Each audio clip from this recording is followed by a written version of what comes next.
പരിശുദ്ധമേ, അമ്മേ പരിശുദ്ധമേ, ദൈവമാതാവേ, കൃപാസനത്തിലൂടെ ഞങ്ങളുടെ ദേശത്തിനും അമ്മ മധ്യസ്ഥം തേടി തന്ന എല്ലാ അനുഗ്രഹങ്ങൾക്കും കൃപകൾക്കും ഞങ്ങളിപ്പോൾ ഹൃദയം നിറഞ്ഞ നന്ദി പറയുന്നു.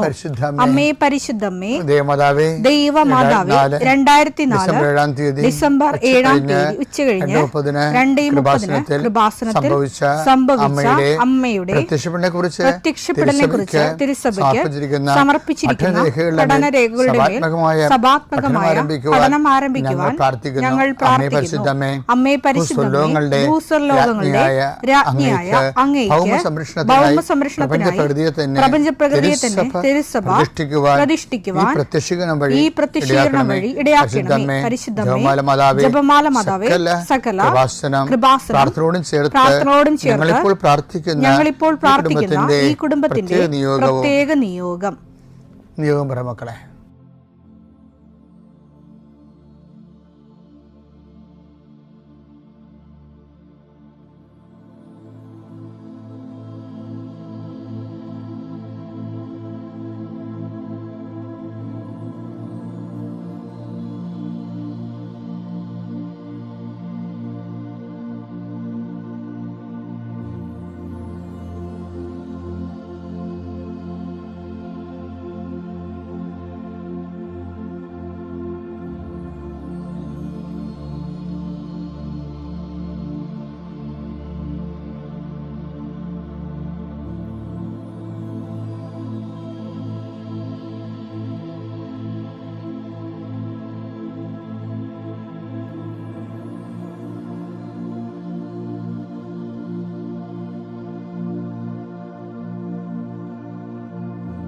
അമ്മയുടെ പ്രത്യക്ഷീകരണത്തിന്റെ ഈ അനുഗ്രഹവേളയിൽ ഞങ്ങൾക്ക് സാധിച്ചു തരുവാൻ കനിയണമേ.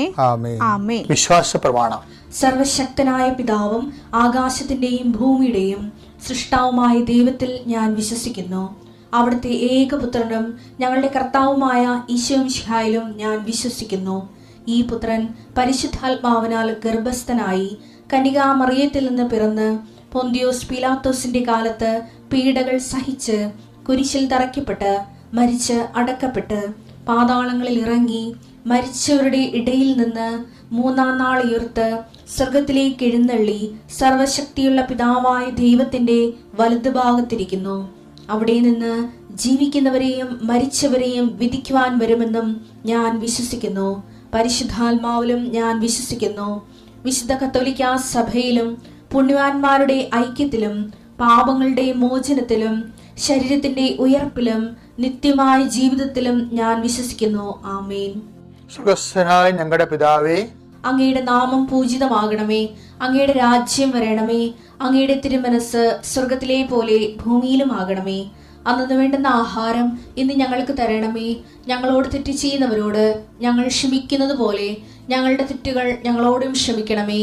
ഞങ്ങളെ പ്രലോഭനത്തിൽ ഉൾപ്പെടുത്തരുതേ, തിന്മയിൽ ഞങ്ങൾ രക്ഷിക്കണമേ. ആമേൻ. നന്മ നിറഞ്ഞ മറിയമേ, സ്വസ്തി. കർത്താവ് അങ്ങയുടെ കൂടെ സ്ത്രീകളിൽ അങ്ങ് അനുഗ്രഹിക്കപ്പെട്ടവളാകുന്നു. അങ്ങയുടെ ഉദരത്തിൻ ഫലമായി ഈശോ അനുഗ്രഹിക്കപ്പെട്ടവനാകുന്നു. പരിശുദ്ധ മറിയമേ, തമ്പുരാന്റെ അമ്മേ, പാപികളായ ഞങ്ങൾക്ക് വേണ്ടി ഇപ്പോഴും ഞങ്ങളുടെ മരണസമയത്തും തമ്പുരാനോട് അപേക്ഷിക്കണമേ. ആമേൻ. കർത്താവേ, നിന്റെ ഉന്നതമായ നാമത്തിന് സ്വസ്ത്രം ചെയ്യുന്നു. കർത്താവേ, നിന്റെ വിശുദ്ധ പൗരോഹിത്യത്തെ മഹത്വപ്പെടുത്തണമേ. കർത്താവേ, 40 വർഷം ഞാൻ അർപ്പിച്ച കുർബാനയുടെ യോഗ്യതയാൽ കൃപാസനത്താറെ ജീവനോടെ പ്രത്യക്ഷപ്പെട്ട പരിശുദ്ധ അമ്മയുടെ മാധ്യസ്ഥത്തിൽ ഞാൻ മക്കളെ ഈശോ നാമത്തെ ആശീർവദിക്കുന്നു.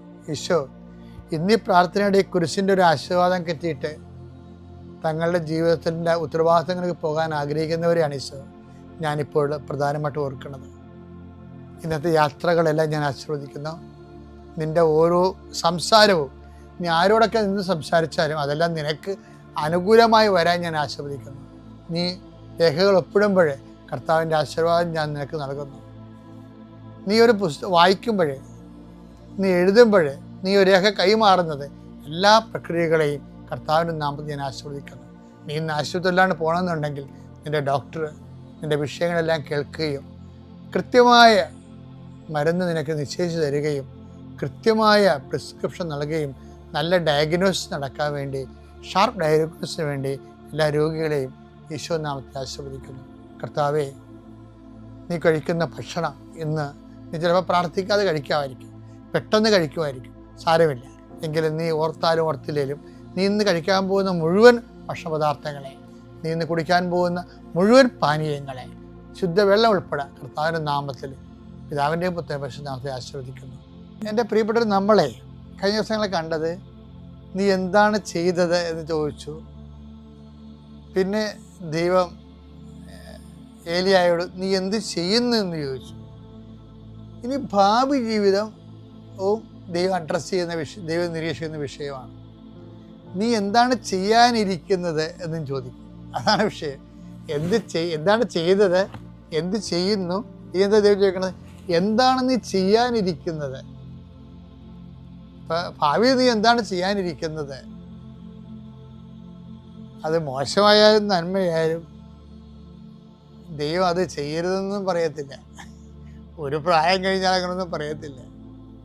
അതെപ്പോഴും ഓർത്തേക്കണം. ദൈവം നിന്നെ ട്രെയിൻ ചെയ്യണ മനസ്സാക്ഷിയൊക്കെ തരുന്നതിനൊക്കെ ഒരു മിനിമം ടൈമുണ്ട്.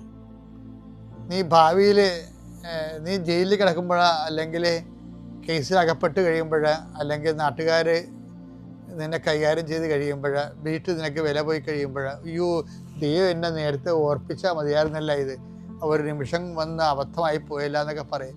അങ്ങനെയൊന്നും പറയാൻ പറ്റുകയില്ല. ഒരു പ്രായം കഴിഞ്ഞാൽ പിന്നെ ദൈവം ആ പ്രായത്തിന് ആർജിക്കേണ്ട സാമാന്യ ബോധം നീ ആർജിച്ച് കാണും. പിന്നെ ഓരോ കാര്യത്തിനും വന്നിട്ട് പിന്നെ നീ ഇതെല്ലാം ആർജിച്ചിട്ട് തെറ്റാണെന്ന് അറിഞ്ഞെങ്കിലും പിന്നെ ആ തെറ്റിൽ ഉറച്ചൊന്ന് ചെയ്യണമെങ്കിൽ കർത്താവ് പറയും അത് വേഗം ചെയ്ത് മാറ്റാൻ പറയും. അത്രേ ഉള്ളൂ ചെയ്ത്, അല്ലാതെ ചെയ്യരുതെന്ന് പറയത്തില്ല. അങ്ങനെ പറയണമെങ്കിൽ യൂദാസിനോട് പറയാമായിരുന്നു ഈശോട്, നീ ചെയ്യാൻ പാടില്ല കേട്ടാ ഇതെന്ന് പറഞ്ഞില്ല. ഇപ്പം ചെയ്യാതിരിക്കുന്ന കാര്യമാണ്, തെറ്റാണെങ്കിൽ ഈശോ പറയും വേഗം ചെയ്യാൻ പറയും. അതാണ് ദൈവത്തിൻ്റെ ഒരു നിലപാട്. അല്ല അവിടെ നിന്ന് ഓരോരുന്ന കാര്യത്തിൽ വന്ന് തിരുത്തത്തില്ല. യോഹന്നാൻ 13:27 എടുത്തേ. അപ്പക്കഷ്ണം സ്വീകരിച്ചതിനെ തുടർന്ന് സാത്താൻ അവനിൽ പ്രവേശിച്ചു. യേശു അവനോട് പറഞ്ഞു നീ ചെയ്യാനിരിക്കുന്നത് വേഗം ചെയ്യുക. ഇതാണ് അവസ്ഥ. മനസ്സിലായില്ലേ? വേഗം ചെയ്യാൻ. വേഗം എന്നുള്ള വാക്ക് ഉപയോഗിക്കേണ്ട കാര്യമില്ലേ? പക്ഷേ ദൈവം കൈവിട്ടതിൻ്റെ അവസ്ഥ അതായിരിക്കും. എല്ലാ ദുരന്തവും വേഗമായിരിക്കും. ദൈവം കൈവിട്ടതിൻ്റെ അവസ്ഥ അതായിരിക്കും. നിങ്ങൾ ആത്മഹത്യയൊക്കെ ചെയ്തിട്ട് ഡിപ്രഷനാണ്, ഭ്രാന്താന്നൊരു കാര്യമൊന്നുമില്ല. ദൈവം കൈവിട്ടവന് ആരും ആത്മഹത്യ ചെയ്യത്തില്ല. ഇപ്പോൾ പുതിയ ശാസ്ത്രമൊക്കെ മനഃശാസ്ത്രമൊക്കെ ഇറങ്ങിയിട്ട് ഓരോരോ എഴുതി തള്ളലില്ലേ? ഇത് ദൈവം തള്ളുവാ. ഇത് ബൈബിൾ ആത്മഹത്യ ചെയ്തിരിക്കുന്ന ആൾക്കാരെ എണ്ണം നോക്കിയേ, എല്ലാ എണ്ണന്മാരും ദൈവം കൈവിട്ട കക്ഷികളായിരിക്കും. ഇപ്പം നമ്മൾ പറയും അത് മാനസിക രോഗമാണ്, ഡിപ്രഷനാണ്, ഭയങ്കര സമ്മർദ്ദമാണെന്നൊക്കെ പറയും. അപ്പം അങ്ങനെ സമ്മർദ്ദമാണ്, പിന്നെ പ്രൊട്ടക്ഷൻ്റെ ആവശ്യമില്ല. ദൈവം പ്രൊട്ടക്റ്റ് ചെയ്യുന്നില്ല. സമ്മർദ്ദം എന്ന് പറയുമ്പോൾ സമ്മർദ്ദം ആത്മഹത്യ എന്ന് പറഞ്ഞാൽ പിന്നെ പ്രൊട്ടക്ഷൻ അവിടെ പോയി. അപ്പോൾ ദൈവം പ്രൊട്ടക്റ്റ് ചെയ്തില്ലെന്നാണ്. ദൈവം എന്തുകൊണ്ടാണ് പ്രൊട്ടക്റ്റ് ചെയ്യാഞ്ഞത്? ദൈവം പ്രൊട്ടക്റ്റ് ചെയ്യാഞ്ഞത് ദൈവത്തിന് അവിടെ ഓപ്ഷനില്ല. ദൈവം കൂടെ സഞ്ചരിച്ച ഒരാളാണ് യൂദാസ്. എന്നിട്ടും കർത്താവിനെ അയാൾ സ്വീകരിച്ചില്ല. പിന്നെ അവൻ എന്ത് ചെയ്യണം? അവൻ ചെയ്യാനുള്ളത് വേഗം ചെയ്യണം. അതൊരു നിലപാടാണത്. അപ്പോൾ ഭാവിയിൽ ചെയ്യാനിരിക്കുന്ന കാര്യങ്ങൾ തിന്മയെങ്കിലും ദൈവത്തിൻ്റെ രീതി വേഗം ചെയ്ത് മാറ്റാനാണത്. അല്ലാതെ മകനെ ചെയ്യല്ലേ മകനെ, കർത്താവിനെ ഒറ്റിക്കൊടുക്കുന്ന കാര്യമായാലും പറയും, കർത്താവ് പറയും വേഗം ചെയ്ത് മാറ്റാൻ പറയും. എന്താ കാര്യം? ആ സാത്താൻ അവൻ പ്രവേശിച്ചിരിക്കുകയാണ്. അവൻ ദൈവത്തെ തള്ളിക്കളഞ്ഞു, സാത്താന് അവസരം കൊടുത്തു. സാത്താന് നിങ്ങൾ അവസരം കൊടുക്കരുത്. എഫേസ്യോസ് 4:27. സാത്താന് നിങ്ങൾ അവസരം കൊടുക്കരുത്. അതാണ് വിഷയം. സാത്താന് നിങ്ങൾ അവസരം കൊടുക്കരുത്. കാര്യം അവനാണെങ്കിൽ അവസരം തിരക്കുണ്ടാക്കുന്ന കക്ഷിയാണ്. ആരെ വിഴുങ്ങണമെന്നറിയാതെ പത്രോസ് പറയുന്നുണ്ടല്ലോ. അത് 1 പത്രോസ് 5:8. നിങ്ങളുടെ ശത്രുവായ പിശാച് അലറുന്ന സിംഹത്തെ പോലെ ആരെ വിഴുങ്ങണമെന്ന് അന്വേഷിച്ചുകൊണ്ട് ചുറ്റി നടക്കുന്നു. അപ്പൊ ഈ യൂദാസിനെ സംബന്ധിച്ചിടത്തോളം ഇങ്ങനെ ചുറ്റി നടന്ന് പകുതിയും വിഴുങ്ങി, സാത്താൻ അയാളെ വിഴുങ്ങിയ സ്ഥിതിക്ക് പിന്നെ ദൈവത്തിന് അയാളെ ആവശ്യമില്ല. അതാണ് ഈശോ പറയണത്, നീ ചെയ്യാനുള്ളത് വേഗം ചെയ്യാൻ. ഇപ്പം ദൈവം നമ്മളെപ്പോഴും ഓർത്തേക്കണം, ഓരോരോ വിഷയത്തിൽ ദൈവം വന്നിട്ട് അത് ചെയ്യരുത് ഇത് ചെയ്തെന്ന് പറയത്തില്ല. നിനക്ക് സാമാന്യ ബുദ്ധിയും ബോധമൊക്കെ ആയി കഴിഞ്ഞാൽ അത് ദൈവത്തിൻ്റെ ബോധം തന്നെയാണ്. പിന്നെ ചെയ്യണ തെറ്റും ശരി നിനക്കറിയാവുന്നുണ്ടെങ്കിൽ പിന്നെ തെറ്റ് ചെയ്ത് കഴിഞ്ഞാൽ അതിൻ്റെ പൂർണ്ണമായ ഉത്തരവാദിത്വം നിനക്കാണ്. ഇങ്ങനെ കുറേ കാലം മനഃപൂർവ്വം വെട്ടിപ്പും തട്ടിപ്പും സമാധാനം കെടുത്തൊക്കെ ചെയ്ത് കഴിഞ്ഞാൽ കുറച്ച് കഴിയുമ്പോൾ ഈ സാധനം തിരിച്ചു വരും. തിരിച്ചു വരുമ്പോൾ ആരും ഉണ്ടാകത്തില്ല. കർത്താവിൻ്റെ നിലപാട് തന്നെ കണ്ടില്ല, ചെയ്യാനുള്ളത് വേഗം ചെയ്യാൻ, ആത്മഹത്യ ആണെങ്കിൽ ആത്മഹത്യ വേഗം ചെയ്ത് മാറാൻ പറ്റും. അങ്ങനെ യുവദാസ് പോയി ആത്മഹത്യ ചെയ്തു. അപ്പോൾ ഭാവി കാലങ്ങളിൽ ദൈവം നിരീക്ഷിക്കേണ്ട ഒരു വിഷയമാണ്. ഭാവി കാലങ്ങളിൽ ചെയ്യാനിരിക്കുന്ന കാര്യങ്ങൾ ദൈവത്തിന് നിരക്കുന്ന കാര്യങ്ങളാകാൻ വേണ്ടി ഈശോയ്ക്കും പരിശുദ്ധ അമ്മയ്ക്കും എന്നെയും എൻ്റെ ഭാര്യയെയും പ്രത്യക്ഷീകരണത്തിൻ്റെ സാക്ഷിയാക്കിയതിൽ നന്ദി. എൻ്റെ പേര് അച്ചു ടോമി, ഇതെൻ്റെ ഭാര്യ സീനിയ അച്ചു. ഞങ്ങൾ വരുന്നത് എറണാകുളത്തെ കണ്ടാൻ ഇടവകയിൽ നിന്നാണ് വരുന്നത്. ആദ്യമേ എനിക്ക് പറയാനുള്ളത്, ഞങ്ങൾ ഒത്തിരി അത്ഭുതങ്ങൾ മാതാവ് എൻ്റെ ജീവിതത്തിൽ ഉണ്ടാക്കി തന്നിട്ടുണ്ട്. എനിക്ക് വിശ്വാസം ഉണ്ടാകുന്നൊരു വ്യക്തി ആയിരുന്നില്ല ഞാൻ ഈ വിശ്വാസത്തിലേക്ക് വരുന്നത് മൂന്നാമത്തെ പ്രാവശ്യം ഇവിടെ വന്നിട്ടാണ് ഞാൻ ഈ വിശ്വാസത്തിലേക്ക് വരുന്നത്. ആദ്യത്തെ തവണ വന്നപ്പോൾ ഈ വഴിയെ പോയി ഇതൊക്കെ തട്ടിപ്പാണ്, ഇതൊന്നും ഇങ്ങനെ നടക്കുന്ന കാര്യങ്ങളൊന്നുമല്ല, ഇതൊക്കെ ഒരു വെറുതെ ഒരു തട്ടിപ്പാണെന്നൊക്കെ പറഞ്ഞു പോയി. രണ്ടാമത്തെ തവണ വീണ്ടും ഇവിടെ ഇതിലേ വന്നു. ഞാനും വൈഫും അതുപോലെ തന്നെ എൻ്റെ ഫാദർ ഇൻ ലോയും ഞങ്ങൾ 3 പേരും ഇവിടെ വന്നു. അന്ന് ഇവിടെ വന്നപ്പോൾ 60 വയസ്സിന് മുകളിലേക്കുള്ള ആൾക്കാർക്ക് ഇത് ഉടമ്പടി എടുക്കാൻ സാധിക്കില്ല, അങ്ങനെ ഒരു ബോർഡ് കണ്ടു. അപ്പോൾ ഞാൻ പറഞ്ഞു, ഇതൊക്കെ വെറും ബിസിനസ് കാശുണ്ടാക്കാൻ വേണ്ടി വെച്ചിരിക്കുന്ന കാര്യങ്ങളാണ്, ഇതൊക്കെ നിങ്ങളെന്തിനാ ഈ തിരക്ക്, രാവിലെ വന്നാൽ രാത്രി ഇവിടുന്ന് പോകാൻ പറ്റില്ല. അങ്ങനെ പറഞ്ഞ് ഇവരെയും കൂട്ടിക്കൊണ്ട് ഞാൻ വീണ്ടും ഇവിടുന്ന് പോയി. അങ്ങനെ ഇരിക്കെ എൻ്റെ വൈഫിന് നല്ല വിശ്വാസം ഉണ്ടായിരുന്നു. കാരണം ധാരാളം പല ആൾക്കാർ വഴിയിലൊക്കെ ആൾക്ക് പേപ്പർ കൊണ്ടു കൊടുക്കും, അതൊക്കെ വായിക്കും. ആളുടെ അനുഭവത്തിൽ ഈ കൊണ്ടു തരുന്ന ആൾക്കാർക്ക് ഉണ്ടാകുന്ന അത്ഭുതങ്ങളൊക്കെ പറയാറുണ്ടായിരുന്നു. ഞാൻ ഈ പേപ്പർ വായിച്ചിട്ട് വരെ അതിനെ വരെ ഞാൻ കളിയാക്കുമായിരുന്നു. ഇത് നടക്കണ കാര്യമൊന്നുമല്ല, ഒരു പേപ്പറിൻ്റെ വഞ്ചി ഉണ്ടാക്കി വെള്ളത്തിലേക്ക് ഇട്ടു, കണ്ണ് തിരിഞ്ഞ് നോക്കുമ്പോൾ അതൊരു വള്ളമായി മാറി എന്നൊക്കെ പറഞ്ഞ് ആൾക്കാർ ചുമ്മാ കഥ പറയുന്നതെന്നൊക്കെ പറഞ്ഞ് ഞാൻ കളിയാക്കുന്നുണ്ടായിരുന്നു. പക്ഷേ അതൊന്നുമല്ല സംഭവിച്ചത്. ഈ മൂന്നാമത്തെ തവണ വന്നു, ഞങ്ങൾക്ക് ഒത്തിരി സാമ്പത്തിക ബുദ്ധിമുട്ടുകളുണ്ടായി. ഞങ്ങൾ കോടതി കേസും കാര്യങ്ങളെല്ലാം നേരിടുന്നുണ്ടായിരുന്നു. ആ സമയത്ത് അങ്ങനെയാണ് ഞങ്ങൾ ഉടമ്പടിയിലേക്ക് വരുന്നത്. ഉടമ്പടി എടുത്തു കഴിഞ്ഞതിന് ശേഷവും എനിക്ക് വിശ്വാസം ഉണ്ടായിരുന്നില്ല. ഞാൻ പറയും, നീ ഒറ്റയ്ക്ക് പ്രാർത്ഥിച്ചാൽ മതി, നീയല്ലേ ഉടമ്പടി എടുത്തത്, ഞാൻ ഉടമ്പടി എടുത്തിട്ടില്ലല്ലോ, ഞാനത് കൂടെ ഇരുന്നോളാം, ഞാൻ ആ തിരികെയൊന്നും തൊടുന്നില്ല, എണ്ണയൊന്നും എടുക്കില്ല, അങ്ങനെയൊക്കെ പറഞ്ഞു പോയി. പക്ഷേ ആൾ പ്രാർത്ഥിക്കുന്നുണ്ടായിരുന്നു. അങ്ങനെ ഞങ്ങൾക്ക് ഉണ്ടായിരുന്ന സാമ്പത്തിക ബുദ്ധിമുട്ടുകളും ഈ കോടതി കേസുകളെല്ലാം ഞങ്ങൾ മാതാവിന് മുൻപിൽ കഴക്കിൽ വെച്ച് ഞങ്ങൾ പ്രാർത്ഥിച്ചു, ഉടമ്പടി എടുത്തു. ഞങ്ങൾക്ക് ബിസിനസ്സിൽ ഉണ്ടായിരുന്നു, എനിക്കൊരു ട്രാൻസ്പോർട്ടേഷൻ കമ്പനി ഉണ്ടായിരുന്നു. അപ്പോൾ അതിൽ ഭയങ്കര സാമ്പത്തികപരമായിട്ട് ബുദ്ധിമുട്ടിലാണെങ്കിൽ നിൽക്കുകയായിരുന്നു, കടമൊക്കെ വന്നിട്ട് എന്ത് ചെയ്യുമെന്നറിയാതെ. അങ്ങനെയാണ് ഉടമ്പടി എടുക്കുന്നത് തന്നെ. ആ ഉടമ്പടി എടുത്ത ഒരു 2 ആഴ്ചയ്ക്കുള്ളിൽ തന്നെ എൻ്റെ ഫാദർ ഇൻ ലോയും ഫാദറിൻ്റെ ഫ്രണ്ട് വഴി ഒരു പാർട്ടി വന്നു. ഇവർ ഞങ്ങളുടെ എല്ലാ ബാധ്യതകളും ഏറ്റെടുത്തുകൊണ്ട് തന്നെ ആ ബിസിനസ് അവർ ടേക്ക് ഓവർ ചെയ്തു. അത് ഞാൻ ഒട്ടും പ്രതീക്ഷിക്കുന്നില്ല. അപ്പോൾ തൊട്ട് ഞാൻ ചിന്തിക്കുന്നുണ്ട്, ഇത് എങ്ങനെ സംഭവിച്ചു. എന്നുവെച്ചാൽ ഞങ്ങൾ കുറേ കാലമായിട്ട് നോക്കുന്നൊരു കാര്യം വെറും 2 ആഴ്ച കൊണ്ട് തന്നെ മാതാവായിട്ട് നടത്തി തന്നു. അവിടെ തൊട്ട് ഞാൻ ചിന്തിക്കാൻ തുടങ്ങി.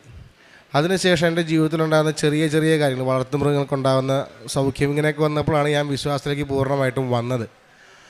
അത് കഴിഞ്ഞ് ഞങ്ങൾ നേരിട്ടൊരു പ്രശ്നം വെച്ചാൽ, ഞങ്ങൾ ചെറിയൊരു സാമ്പത്തിക ഇടപാടിൽ, അതായത് ഞങ്ങളൊരാൾക്ക് കുറച്ച് പൈസ കൊടുത്ത് അതൊരു അയാൾ പറ്റിച്ച് ആ കാശ് കൊണ്ട് പോയി. ഞങ്ങൾ അവിടെ ബുദ്ധിമുട്ടിൽ വീട് പണയം വെച്ചിട്ടാണ് ആ പൈസ കൊടുത്തത്. അങ്ങനെ ഇരിക്കുന്ന സമയത്ത് ഞങ്ങൾ അതെല്ലാം തിരിച്ചടയ്ക്കാൻ പറ്റാതെയൊക്കെ ഞങ്ങളിങ്ങനെ പൊയ്ക്കൊണ്ടിരിക്കുന്നത്. അത് ഞങ്ങൾ കോടതിയിൽ കേസായിരുന്നു.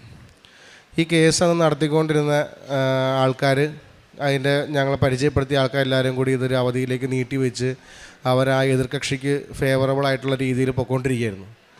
അപ്പോൾ ഞങ്ങൾ പ്രാർത്ഥിച്ചു, മാതാവേ, ഞങ്ങൾക്ക് ഈ എതിര് നിൽക്കുന്നവരാരായാലും എന്തെങ്കിലുമല്ല, ഞങ്ങൾക്ക് ഇങ്ങനെയുള്ള ബുദ്ധിമുട്ടുകൾ എന്തെങ്കിലും ഉണ്ടെങ്കിൽ ഇതിൽ നീ മാറ്റി തരണമെന്ന് പ്രാർത്ഥിച്ചു. ഒരു 3 ആഴ്ച പരമാവധി, അതിനുള്ളിൽ തന്നെ ആ വക്കീലിൻ്റെ ജൂനിയർ ഞങ്ങളെ സംസാരിക്കുകയും അയാളുമായിട്ടുണ്ടാകും ചെറിയൊരു വാക്ക് തർക്കത്തിൽ ഈ സീനിയർ വക്കീൽ ഞങ്ങളോട് പറയുകയുണ്ടായി, നിങ്ങൾ ഈ കേസ് ആർക്കാന്ന് വെച്ചാൽ ഇഷ്ടമുള്ള ആൾക്ക് കൊടുത്തോളൂ, അല്ലെങ്കിൽ ഞാൻ തന്നെ സജസ്റ്റ് ചെയ്യാമെന്നാൽ വേറൊരു വക്കീലിനെ നിങ്ങൾക്ക് ഇഷ്ടമുള്ള ആൾക്ക് കൊടുക്കാം, വേറെ കാര്യം പ്രശ്നങ്ങളൊന്നുമില്ല, ഇനി നിങ്ങൾ ആ രീതിക്ക് മുന്നോട്ട് പൊക്കോന്ന് പറഞ്ഞു. അത് അത്ഭുതം എന്ന് പറയട്ടെ, 6 മാസമായിട്ട് ഒരു പേപ്പർ പോലും അനങ്ങാതിരുന്ന ആ കേസ് മാതാവിൻ്റെ കൃപ കൊണ്ട് ഞങ്ങൾ പുതിയൊരു നല്ലൊരു വക്കീലിനെ ഞങ്ങളത് ഏൽപ്പിച്ചു. 1.5 മാസം കൊണ്ട് ആ കേസിൽ ഞങ്ങൾക്ക് അതിൻ്റെ എക്സ്പാർട്ടി വിധി കിട്ടി. ഇനി അതിൻ്റെ ആ സമയത്ത് തന്നെ ഞങ്ങൾക്ക് അതിൻ്റെ ബാലൻസ് കോർട്ട് ഫീ അടയ്ക്കാനുണ്ടായിരുന്നു. അതേ സമയത്ത് തന്നെയാണ് ഞങ്ങൾക്ക് വീടിൻ്റെ ജപ്തി നോട്ടീസും വന്നത്. എന്ത് ചെയ്യുന്നറിയില്ല, 5 ലക്ഷം രൂപയോളം കടത്തിൽ ആ സ്പോട്ടിൽ ഞങ്ങൾക്ക് ഉണ്ടാക്കണം. 5 ലക്ഷം രൂപ ഞങ്ങൾക്ക് ഉണ്ടാക്കുകയും വേണം, കോടതിയിൽ ബാലൻസ് പൈസ കെട്ടിവെക്കണം, അതുപോലെ തന്നെ ഈ വീടിൻ്റെ ജപ്തി ഒഴിവാക്കണം. എന്ത് ചെയ്യും? ക്രിസ്മസ് വന്നു, ഡിസംബർ 25 ആയി. ക്രിസ്മസിൻ്റെ സമയത്ത് ഞങ്ങൾ വീട്ടിൽ നിന്ന് ഇറങ്ങി കൊടുക്കണം, എന്ത് ചെയ്യുമെന്നറിയില്ല. അങ്ങനെ നിൽക്കുന്ന സമയത്താണ് ഞങ്ങൾ ഡിസംബർ 7 ഇവിടെ മാതാവിൻ്റെ മാതാവ് പ്രത്യക്ഷപ്പെട്ട ആ ദിവസം ഉണ്ടായിരുന്നു. അന്ന് ഞങ്ങൾ അറിഞ്ഞ് എൻ്റെ കൂടെ ജോലി ചെയ്തുകൊണ്ടൊരു ചേട്ടനുണ്ടായിരുന്നു, ജിബിന്ന്. ആ ചേട്ടനോട് പറഞ്ഞു, ഇങ്ങനത്തെ ബുദ്ധിമുട്ടിലൊക്കെ വന്നപ്പോൾ ഞാൻ വീണ്ടും പറഞ്ഞു, ഇതൊക്കെ എന്തിനാണ്, മാതാവിനൊരു അത്ഭുതം ചെയ്യാൻ സാധിക്കുമൊന്നുമില്ല, ഇതിങ്ങനെയാണെങ്കിൽ നമ്മളിങ്ങോട്ട് ബുദ്ധിമുട്ടിക്കുമോ. ഞങ്ങൾ പതുക്കെ വിശ്വാസത്തിൽ നിന്ന് പതുക്കെ പിന്മാറി തുടങ്ങി, പ്രാർത്ഥനയൊക്കെ ഉഴപ്പി. അങ്ങനെ വന്നപ്പോൾ ഈ ചേട്ടൻ ഞങ്ങളോട് പറഞ്ഞു, എടാ നീ പ്രാർത്ഥിക്കുന്ന രീതി ശരിയല്ല, നീ ഈ വിശ്വാസത്തിലേക്ക് വരണം, നീ ഉടമ്പടിയിലേക്ക് വരണം, അവൾ മാത്രമേ ഇപ്പോൾ നിങ്ങൾ ഉടമ്പടിയിലുള്ളൂ. അങ്ങനെ ഉടമ്പടിയിലേക്ക് വരണമെന്ന് പറഞ്ഞു, നീ പ്രാർത്ഥിക്കണമെന്ന് പറഞ്ഞു. അതായത് നീ മാതാവിനോട് പ്രാർത്ഥിക്കുക, മാതാവ് എനിക്കൊന്നിനും കഴിവില്ല, ശക്തിയില്ല, എല്ലാം എനിക്ക് മുന്നേ പോയി നീ നടത്തി തരണം എന്ന് പ്രാർത്ഥിക്കുക എന്ന് പറഞ്ഞു. അങ്ങനെ പ്രാർത്ഥിച്ചു. ജൂലൈ 7 ഇവിടെ ഞങ്ങൾ രാവിലെ വന്നു.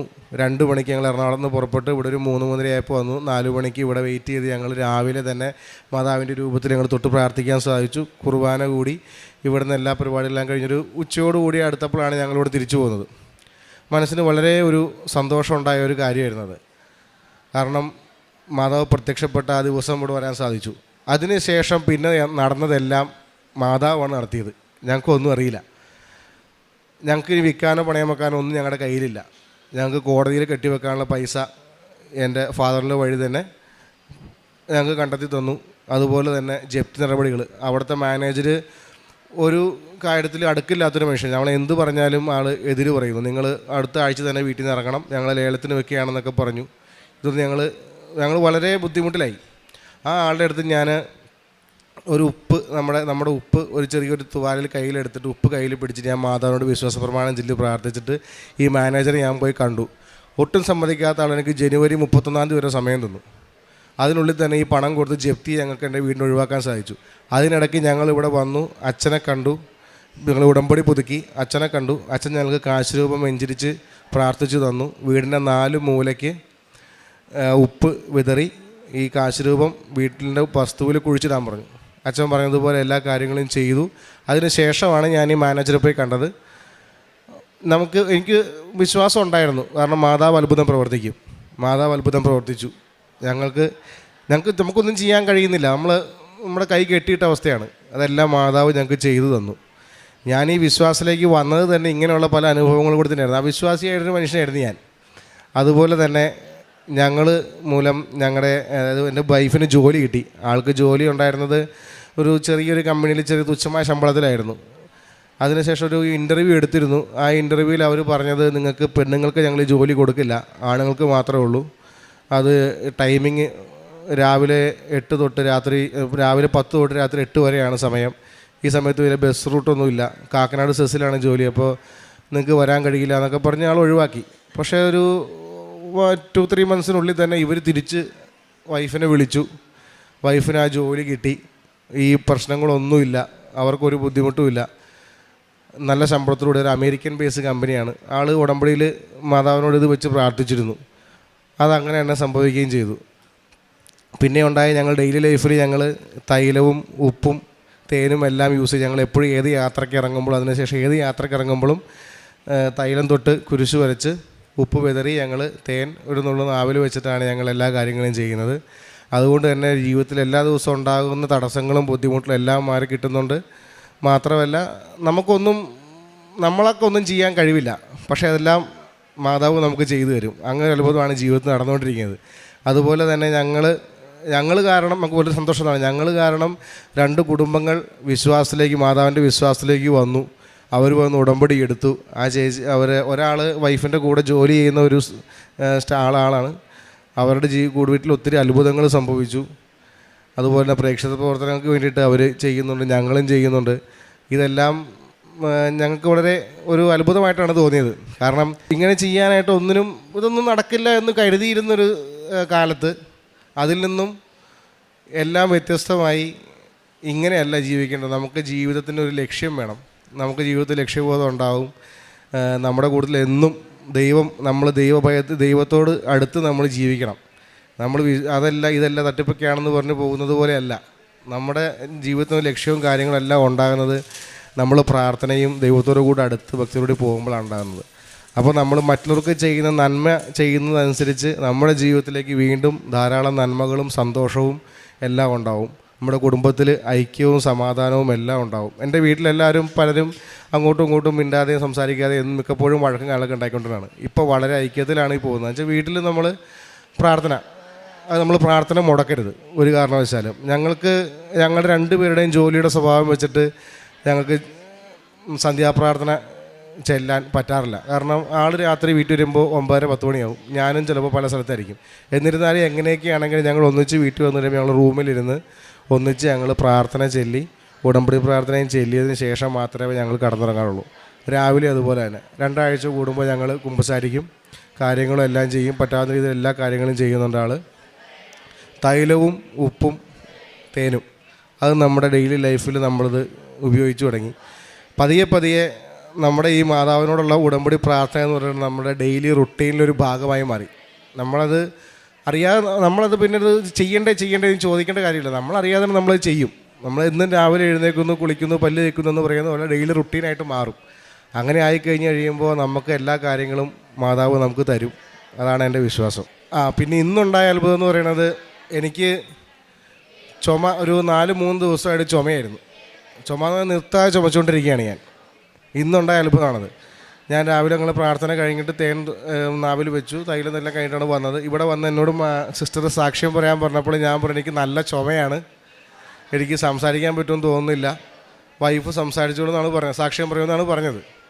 പക്ഷേ ഇതുവരെ ഞാൻ സംസാരിച്ചിട്ട് നിങ്ങൾ ആരെങ്കിലും ഞാനൊരു ചുമ പോലും ചുമച്ചില്ല. എനിക്ക് ചുമ തന്നെ വന്നിട്ടില്ല. എനിക്ക് തൊണ്ടവേദന ഉണ്ടായിരുന്നു, നല്ല തൊണ്ടവേദനയായിരുന്നു. എനിക്ക് വെള്ളം കുടിക്കാൻ പറ്റില്ല. ഇതുവരെ പച്ചവെള്ളം പോലും കുടിച്ചിട്ടില്ല. ഇത് വെള്ളം തൊണ്ടയിൽ നിറക്കുമ്പോൾ എനിക്ക് വേദന എടുക്കും. ഞാൻ ഇതുവരെ ഒരു ചുമച്ചിട്ടില്ല. ഇത്ര മണിക്കൂറായി ഞാൻ വന്നിട്ട്. എനിക്ക് അതിന് ശേഷം ആദ്യം എന്നോട് സിസ്റ്റർ പറഞ്ഞു ചെല്ലണമെന്ന് പറഞ്ഞു. ഞാൻ പറഞ്ഞു എനിക്ക് ചുമയാൻ പറ്റില്ല എന്ന് പറഞ്ഞു. അത് കഴിഞ്ഞ് വൈഫിനോട് പറഞ്ഞു, വൈഫ് പറഞ്ഞു നോക്കി. വീണ്ടും രണ്ടാമത് എന്നോട് പറഞ്ഞു. അപ്പോഴും ഞാൻ പറഞ്ഞു പറ്റില്ല, എനിക്ക് ചുമയാണെന്ന് പറഞ്ഞു. പക്ഷേ മാതാവിൻ്റെ വിധി അതായിരുന്നിരിക്കാം. ഞാൻ തന്നെ പറയണം ഇവിടെ സാക്ഷ്യം. പിന്നെ ആ പയ്യൻ വന്ന് പറഞ്ഞു, ചേട്ടൻ പറഞ്ഞാൽ മതി എന്ന് പറഞ്ഞു. അപ്പോഴും ഞാൻ മടിച്ചു നിന്നു. പക്ഷേ എന്നിട്ട് ഞാനായിട്ട് തന്നെ പറഞ്ഞു, ശരി ഞാൻ പറയാതെ, നീ പറയണ്ട, സാക്ഷ്യം ഞാൻ പറയാമെന്ന് പറഞ്ഞു. എനിക്ക് ഇതുവരെ ചുമയും വന്നില്ല, ഒരു പ്രശ്നങ്ങളുമില്ല, തൊണ്ടയ്ക്ക് വേദനയില്ല, ഒന്നുമില്ല. അതും മാതാവിൻ്റെ അത്ഭുതമാണ് ഇപ്പോൾ ഉണ്ടാക്കി തന്നത്. ഇന്നും മാതാവിന് സ്തുതി, ദൈവത്തിന് സ്തുതി. കണ്ണീരോടെയാണ് അവർ വരുന്നത്, എന്നാൽ ഞാൻ അവരെ ആശ്വസിപ്പിച്ച് നയിക്കും. ഞാൻ അവരെ നീരൊഴുക്കുകളിലേക്ക് നയിക്കും. അവരുടെ വഴി സുഗമമായിരിക്കും, അവർക്ക് കാലിടറുകയില്ല. ജെറമ്യാ പ്രവാചകൻ്റെ പുസ്തകത്തിൽ നിന്ന് 31-ാം അധ്യായം 9-ാം വചനമാണ്. കണ്ണീരോടെയാണ് അവർ വരുന്നത്, എന്നാൽ ഞാൻ അവരെ ആശ്വസിപ്പിച്ച് നയിക്കുമെന്നാണ്. ദൈവത്തിൻ്റെ കരുണയും ഒരു പിതൃസ്നേഹവുമാണ് നാം കേട്ടത്. ജനങ്ങൾ കണ്ണീരോടെ അവിടുത്തെ അടുക്കൽ വരും. ദൈവം അവരുടെ പ്രാർത്ഥന കേട്ട് അവരെ തിരികെ നയിക്കുകയാണ്. വരണ്ട മരുഭൂമിയിലേക്കല്ല, ജലസ്രോതസ്സുകളുടെ അരികിലേക്ക്, ജീവനും ആശ്വാസവും ലഭിക്കുന്ന ആ ഉറവിടത്തിലേക്കാണ്. ഇടരാത്ത നേരായ വഴിയിലേക്ക്, സുരക്ഷിതമായ വഴിയിലേക്കുള്ള ജീവിതത്തിലേക്കാണ് ദൈവം അവരെ കരം പിടിച്ച് നയിക്കുന്നത്. കൃപാസനത്തിൽ പരിശുദ്ധ ജീവനോടെ പ്രത്യക്ഷപ്പെട്ട ഈ ആലയത്തിൽ കണ്ണീരോടെ വരുന്ന മക്കളെ അമ്മ സ്വീകരിക്കുന്നു. അവരുടെ അപേക്ഷകൾ ഉടമ്പടിയിലൂടെ ദൈവത്തിൻ്റെ മുൻപിൽ സമർപ്പിച്ച് വരണ്ട ജീവിതത്തിൽ നിന്ന് കൃപയുടെ ഉറവിടത്തിലേക്ക് നമ്മെ നയിക്കുന്ന അമ്മയാണിവിടെ. ഒരുപക്ഷെ നമ്മളിൽ പലരും ആത്മീയ വഴിതെറ്റലിൽ നിന്നും നേരായ വഴിയിലേക്ക് വന്ന മക്കളാവാം. അങ്ങനെയുള്ള ഒരു വലിയൊരു ഉടമ്പടി സാക്ഷ്യമാണ് അച്ചുവും സീനിയായി നമ്മളോടിപ്പോൾ ഷെയർ ചെയ്തത്. പല പ്രാവശ്യവും പരിശുദ്ധ അമ്മയുടെ സന്നിധിയിലെത്തി ഒന്ന് രണ്ട് വന്ന് ഓരോ കാരണത്താൽ തിരികെ പോയി. പിന്നീട് വന്നപ്പോഴാണ് പല കാര്യങ്ങളും കേട്ടു, ഉടമ്പടി പത്രത്തെപ്പറ്റിയും കൃപാസനം പത്രത്തെപ്പറ്റിയും ഉടമ്പടി ജീവിതത്തെപ്പറ്റിയുമൊക്കെ. പിന്നീട് ഈ മകൻ ഇവിടെ വന്നപ്പോഴാണ് ജീവിതത്തിൽ മറ്റേതോ വ്യക്തികളുടെ ജീവിതത്തിലുണ്ടായ കാര്യങ്ങൾ കേട്ടു. ഇവർക്കൊരല്പം വിശ്വാസമായി ഇവിടെ വന്ന് പരിശുദ്ധ അമ്മയുടെ അടുത്ത് ഉടമ്പടി എടുത്തു. വളരെ പ്രയാസപ്പെട്ട ഒരു ദിവസങ്ങളിൽ കൂടിയായിരുന്നു ഇവർ കടന്നു പോകുന്നത്. അതായത് ബിസിനസ്സിലുണ്ടായിരുന്ന ക്രൈസിസ് പീരീഡിലായിരുന്നു. ഇവിടെ വന്ന് ഉടമ്പടി എടുത്തതിന് ശേഷമാണ്, സമയ ചുരുക്കത്തിൻ്റെ അമ്മയാണ്, സമയത്തിൻ്റെ മേൽ അധികാരമുള്ള അമ്മയുടെ കൂടെയാണ് ഈ ഉടമ്പടി എടുത്തത്. ഉടമ്പടി എടുത്തതിൻ്റെ 2 ആഴ്ചക്കുള്ളിൽ തന്നെ ഇവിടെ ഫൈനാൻസ് പ്രോബ്ലം എല്ലാം കൂടെ പെട്ടെന്ന് തന്നെ സെറ്റിലാവുകയായിരുന്നു. അച്ഛൻ്റെ ഫ്രണ്ട് കൂടെ ഉണ്ടായിരുന്നതാണ് എപ്പോഴും. പക്ഷെങ്കിൽ ഉടമ്പടി എടുത്തതിന് ശേഷമാണ് ആ കൂട്ടുകാരൻ്റെ ഇൻ്റർവെൻഷൻ ഇവരുടെ ജീവിതത്തിൽ വരികയും ഫൈനാൻഷ്യലി ഇവരെ ഹെൽപ്പ് ചെയ്യുകയും പെട്ടെന്ന് തന്നെ ആ കടബാധ്യത തീർക്കാൻ സാധിച്ചത്. പിന്നീട് ഈ മകനുണ്ടായിരുന്ന ഒരു വലിയൊരു ഉടമ്പടി ജീവിതത്തിലേക്കുള്ള ഒരു വലിയൊരു കരകയറ്റമായിരുന്നു. പിന്നീടുണ്ടായിരുന്ന കോടതി കേസും ജപ്തി നോട്ടീസുമായിരുന്നു. അതും 6 മാസത്തോളം ഇവർ ട്രൈ ചെയ്തു. ഇവർക്ക് പറ്റില്ല എന്ന് മനസ്സിലായി. അസാധ്യമായെന്ന കാര്യമാണ് പരിശുദ്ധ അമ്മയുടെ സന്നിധിയിലേക്ക് ഉടമ്പടിയിൽ കൂടെ ഇവർ പറഞ്ഞു കൊടുത്തത്, സമർപ്പിച്ചത്. ആ 6 മാസം ട്രൈ ചെയ്ത കാര്യം 1.5 മാസം കൊണ്ടാണ് പെട്ടെന്ന് തന്നെ വിധിയായി. കോർട്ട് പേയ്മെൻറ്റും ക്ലിയറായി. പിന്നെ ജപ്തി നോട്ടീസ് അയച്ചിരുന്നു. അതും എത്രയും പെട്ടെന്ന് തന്നെ മാതാവിൻ്റെയും ഈശോയുടെയും ഇടപെടലിൽ കൂടെ തന്നെ പെട്ടെന്ന് തന്നെ അവരുടെ കാര്യങ്ങളെല്ലാം ക്ലിയറാക്കി കൊടുത്തു. ഈ മകൻ്റെ കാര്യത്തിൽ നമ്മൾക്കൊന്നൊരു കാര്യം കാണാവുന്നതാണ്. വീണ്ടും വീണ്ടും വിശ്വാസം കുറവാകുമ്പോഴത്തേന് പല വ്യക്തികളിൽ കൂടിയാണ് ഈശോയും അമ്മയും ഇവരുടെ ജീവിതത്തിൽ ഇടപെടുന്നത്. ജപ്തി നോട്ടീസ് വന്നപ്പോഴും കോടതിയിൽ ആ പേയ്മെൻറ്റ് കൊടുക്കേണ്ടി വന്നപ്പോഴും ഈ മകൻ്റെ വിശ്വാസം കുറഞ്ഞു. അപ്പോഴാണ് കൂട്ടുകാരനെ തന്നെ അമ്മ ഇടപെടുത്തി. ആ കൂട്ടുകാരിൽ കൂടിയാണ് വീണ്ടും ഈ മകനെ ആശ്വസിപ്പിക്കുകയും വീണ്ടും പരിശുദ്ധ അമ്മയുടെ സന്നിധിയിൽ ഡിസംബർ 7-ാം തീയതി എത്തുകയും അമ്മ പ്രത്യക്ഷപ്പെട്ട ദിവസം വന്ന് പ്രാർത്ഥിക്കുകയും ചെയ്തു. അത് ചെയ്തതിൻ്റെ പിറ്റേ പ്രാവശ്യം തന്നെ അവർ പോയപ്പോൾ തന്നെ അവരുടെ കോടതി കാര്യവും ജപ്തി കാര്യവും എല്ലാം എത്ര പെട്ടെന്നാണ് പരിശുദ്ധ അമ്മ ഇടപെട്ടത്. ഇതുപോലെ തന്നെയാണ് നമ്മൾ സ്നേഹത്തോടെ ഈശോയുടെ അമ്മയുടെ അടുത്ത് തിരിച്ചു വരുമ്പോഴൊക്കെ അമ്മ കൂടുതൽ നമ്മുടെ കാര്യത്തിൽ ഇടപെടുകയാണ്. നമുക്ക് അസാധ്യമാണ്, നമുക്കൊന്നും ഒരു എത്തും പിടിയുമില്ലാത്ത സമയത്തും മറ്റു വ്യക്തികളെയാണ് ഈശോയും അമ്മയും നമുക്ക് വേണ്ടി കരുതലാക്കി നമ്മളുടെ കൂടെ ഇടപെടാനായിട്ട് കരുതി വിടുന്നത്. അങ്ങനെയാണ് ഇവർ വീണ്ടും പ്രാർത്ഥിച്ച് അച്ഛൻ ബഹുമാനപ്പെട്ട ജോസഫ് അച്ഛൻ്റെ ബ്ലെസ്സിങ് മേടിച്ചു. കാശ് രൂപവുമായിട്ടാണ് അവർ വീണ്ടും വീട്ടിൽ തിരിച്ചു പോയത്. പിന്നീട് ആ കാശ് രൂപമാണ് ഇട്ടാണ് ആ സ്ഥലത്ത് വീടിൻ്റെ 4 കോണിലും ഉപ്പിട്ട് പരിശുദ്ധ ഉടമ്പടിയുടെ ഉപ്പിട്ട് പ്രാർത്ഥിച്ച് വിശ്വാസ പ്രമാണം ചൊല്ലി അച്ഛൻ തന്ന കാശ് രൂപം ഇട്ട് പ്രാർത്ഥിച്ചതിൻ്റെ ഫലമായിട്ടാണ് ആ ജപ്തി നോട്ടീസും ജപ്തിയുടെ കാശും പിന്നെ കോർട്ട് പേയ്മെൻറ്റും എല്ലാം പെട്ടെന്ന് തന്നെ അമ്മ ഇടപെട്ട് ക്ലിയറാക്കി കൊടുത്തത്. പിന്നീടുണ്ടായിരുന്ന ഒരു ജോലിക്കാര്യമായിരുന്നു. ഉടമ്പടി ജീവിതത്തിൽ ഉടമ്പടി മക്കളുടെ ഓരോ കാര്യം നോക്കിക്കേ, ഓരോ കാര്യത്തിൽ ഈശോയും അമ്മയും പെട്ടെന്നാണ് ഇടപെടുന്നത്. അതാണ് സമയത്തിൻ്റെ അമ്മ. അമേരിക്കൻ ബേസ്ഡ് കമ്പനിയിൽ ഒരു നല്ല ജോലി കിട്ടുക, അതും അവർക്ക് വേണ്ടത് ഒരു മെയിൽ സ്റ്റാഫിനെ ആയിരുന്നു. ഏത് രക്ഷയിലും ഏത് കാര്യത്തിലും ഒരു ഫീമെയിലിനെ വെക്കാൻ സാധ്യത കുറവുള്ളൊരു ജോലിയാണ്. കാരണം ടൈമിങ്ങും പിന്നെ 2 വീലറിൻ്റെ യൂസും എല്ലാം നോക്കുമ്പോഴത്തേന് ഒരു ഫീമെയിലിന് കിട്ടേണ്ട ഒരു ചാൻസ് അല്ല. പക്ഷെങ്കിൽ അവിടെയും അമ്മ ഇടപെട്ടു. ചാൻസ് ഇല്ലാത്ത സ്ഥലത്ത് അമ്മ ചാൻസ് കൊടുത്ത് ആ കമ്പനിയിൽ തന്നെ, അമേരിക്കൻ ബേസ്ഡ് കമ്പനിയിൽ തന്നെ ഈ ആൾക്കൊരു നല്ല ജോലി കിട്ടി അവരുടെ ഫൈനാൻഷ്യലി വീണ്ടും അവരെ ഹെൽപ്പ് ചെയ്യുകയാണ്. ഇതാണ് ഉടമ്പടി ജീവിതത്തിൽ. പിന്നീട് വന്ന വലിയൊരു കാര്യം ഇവരുടെ കുടുംബത്തിലെ രമ്യതയാണ്. ഉടമ്പടി ജീവിതത്തിൽ, ഉടമ്പടി മക്കളുടെ ജീവിതത്തിൽ എല്ലാവരോടും ക്ഷമിക്കുവാനും സഹകരിക്കാനും സ്നേഹിക്കാനുമുള്ള ഒരു അനുഗ്രഹമാണ് ദൈവം കൊടുക്കുന്നത്.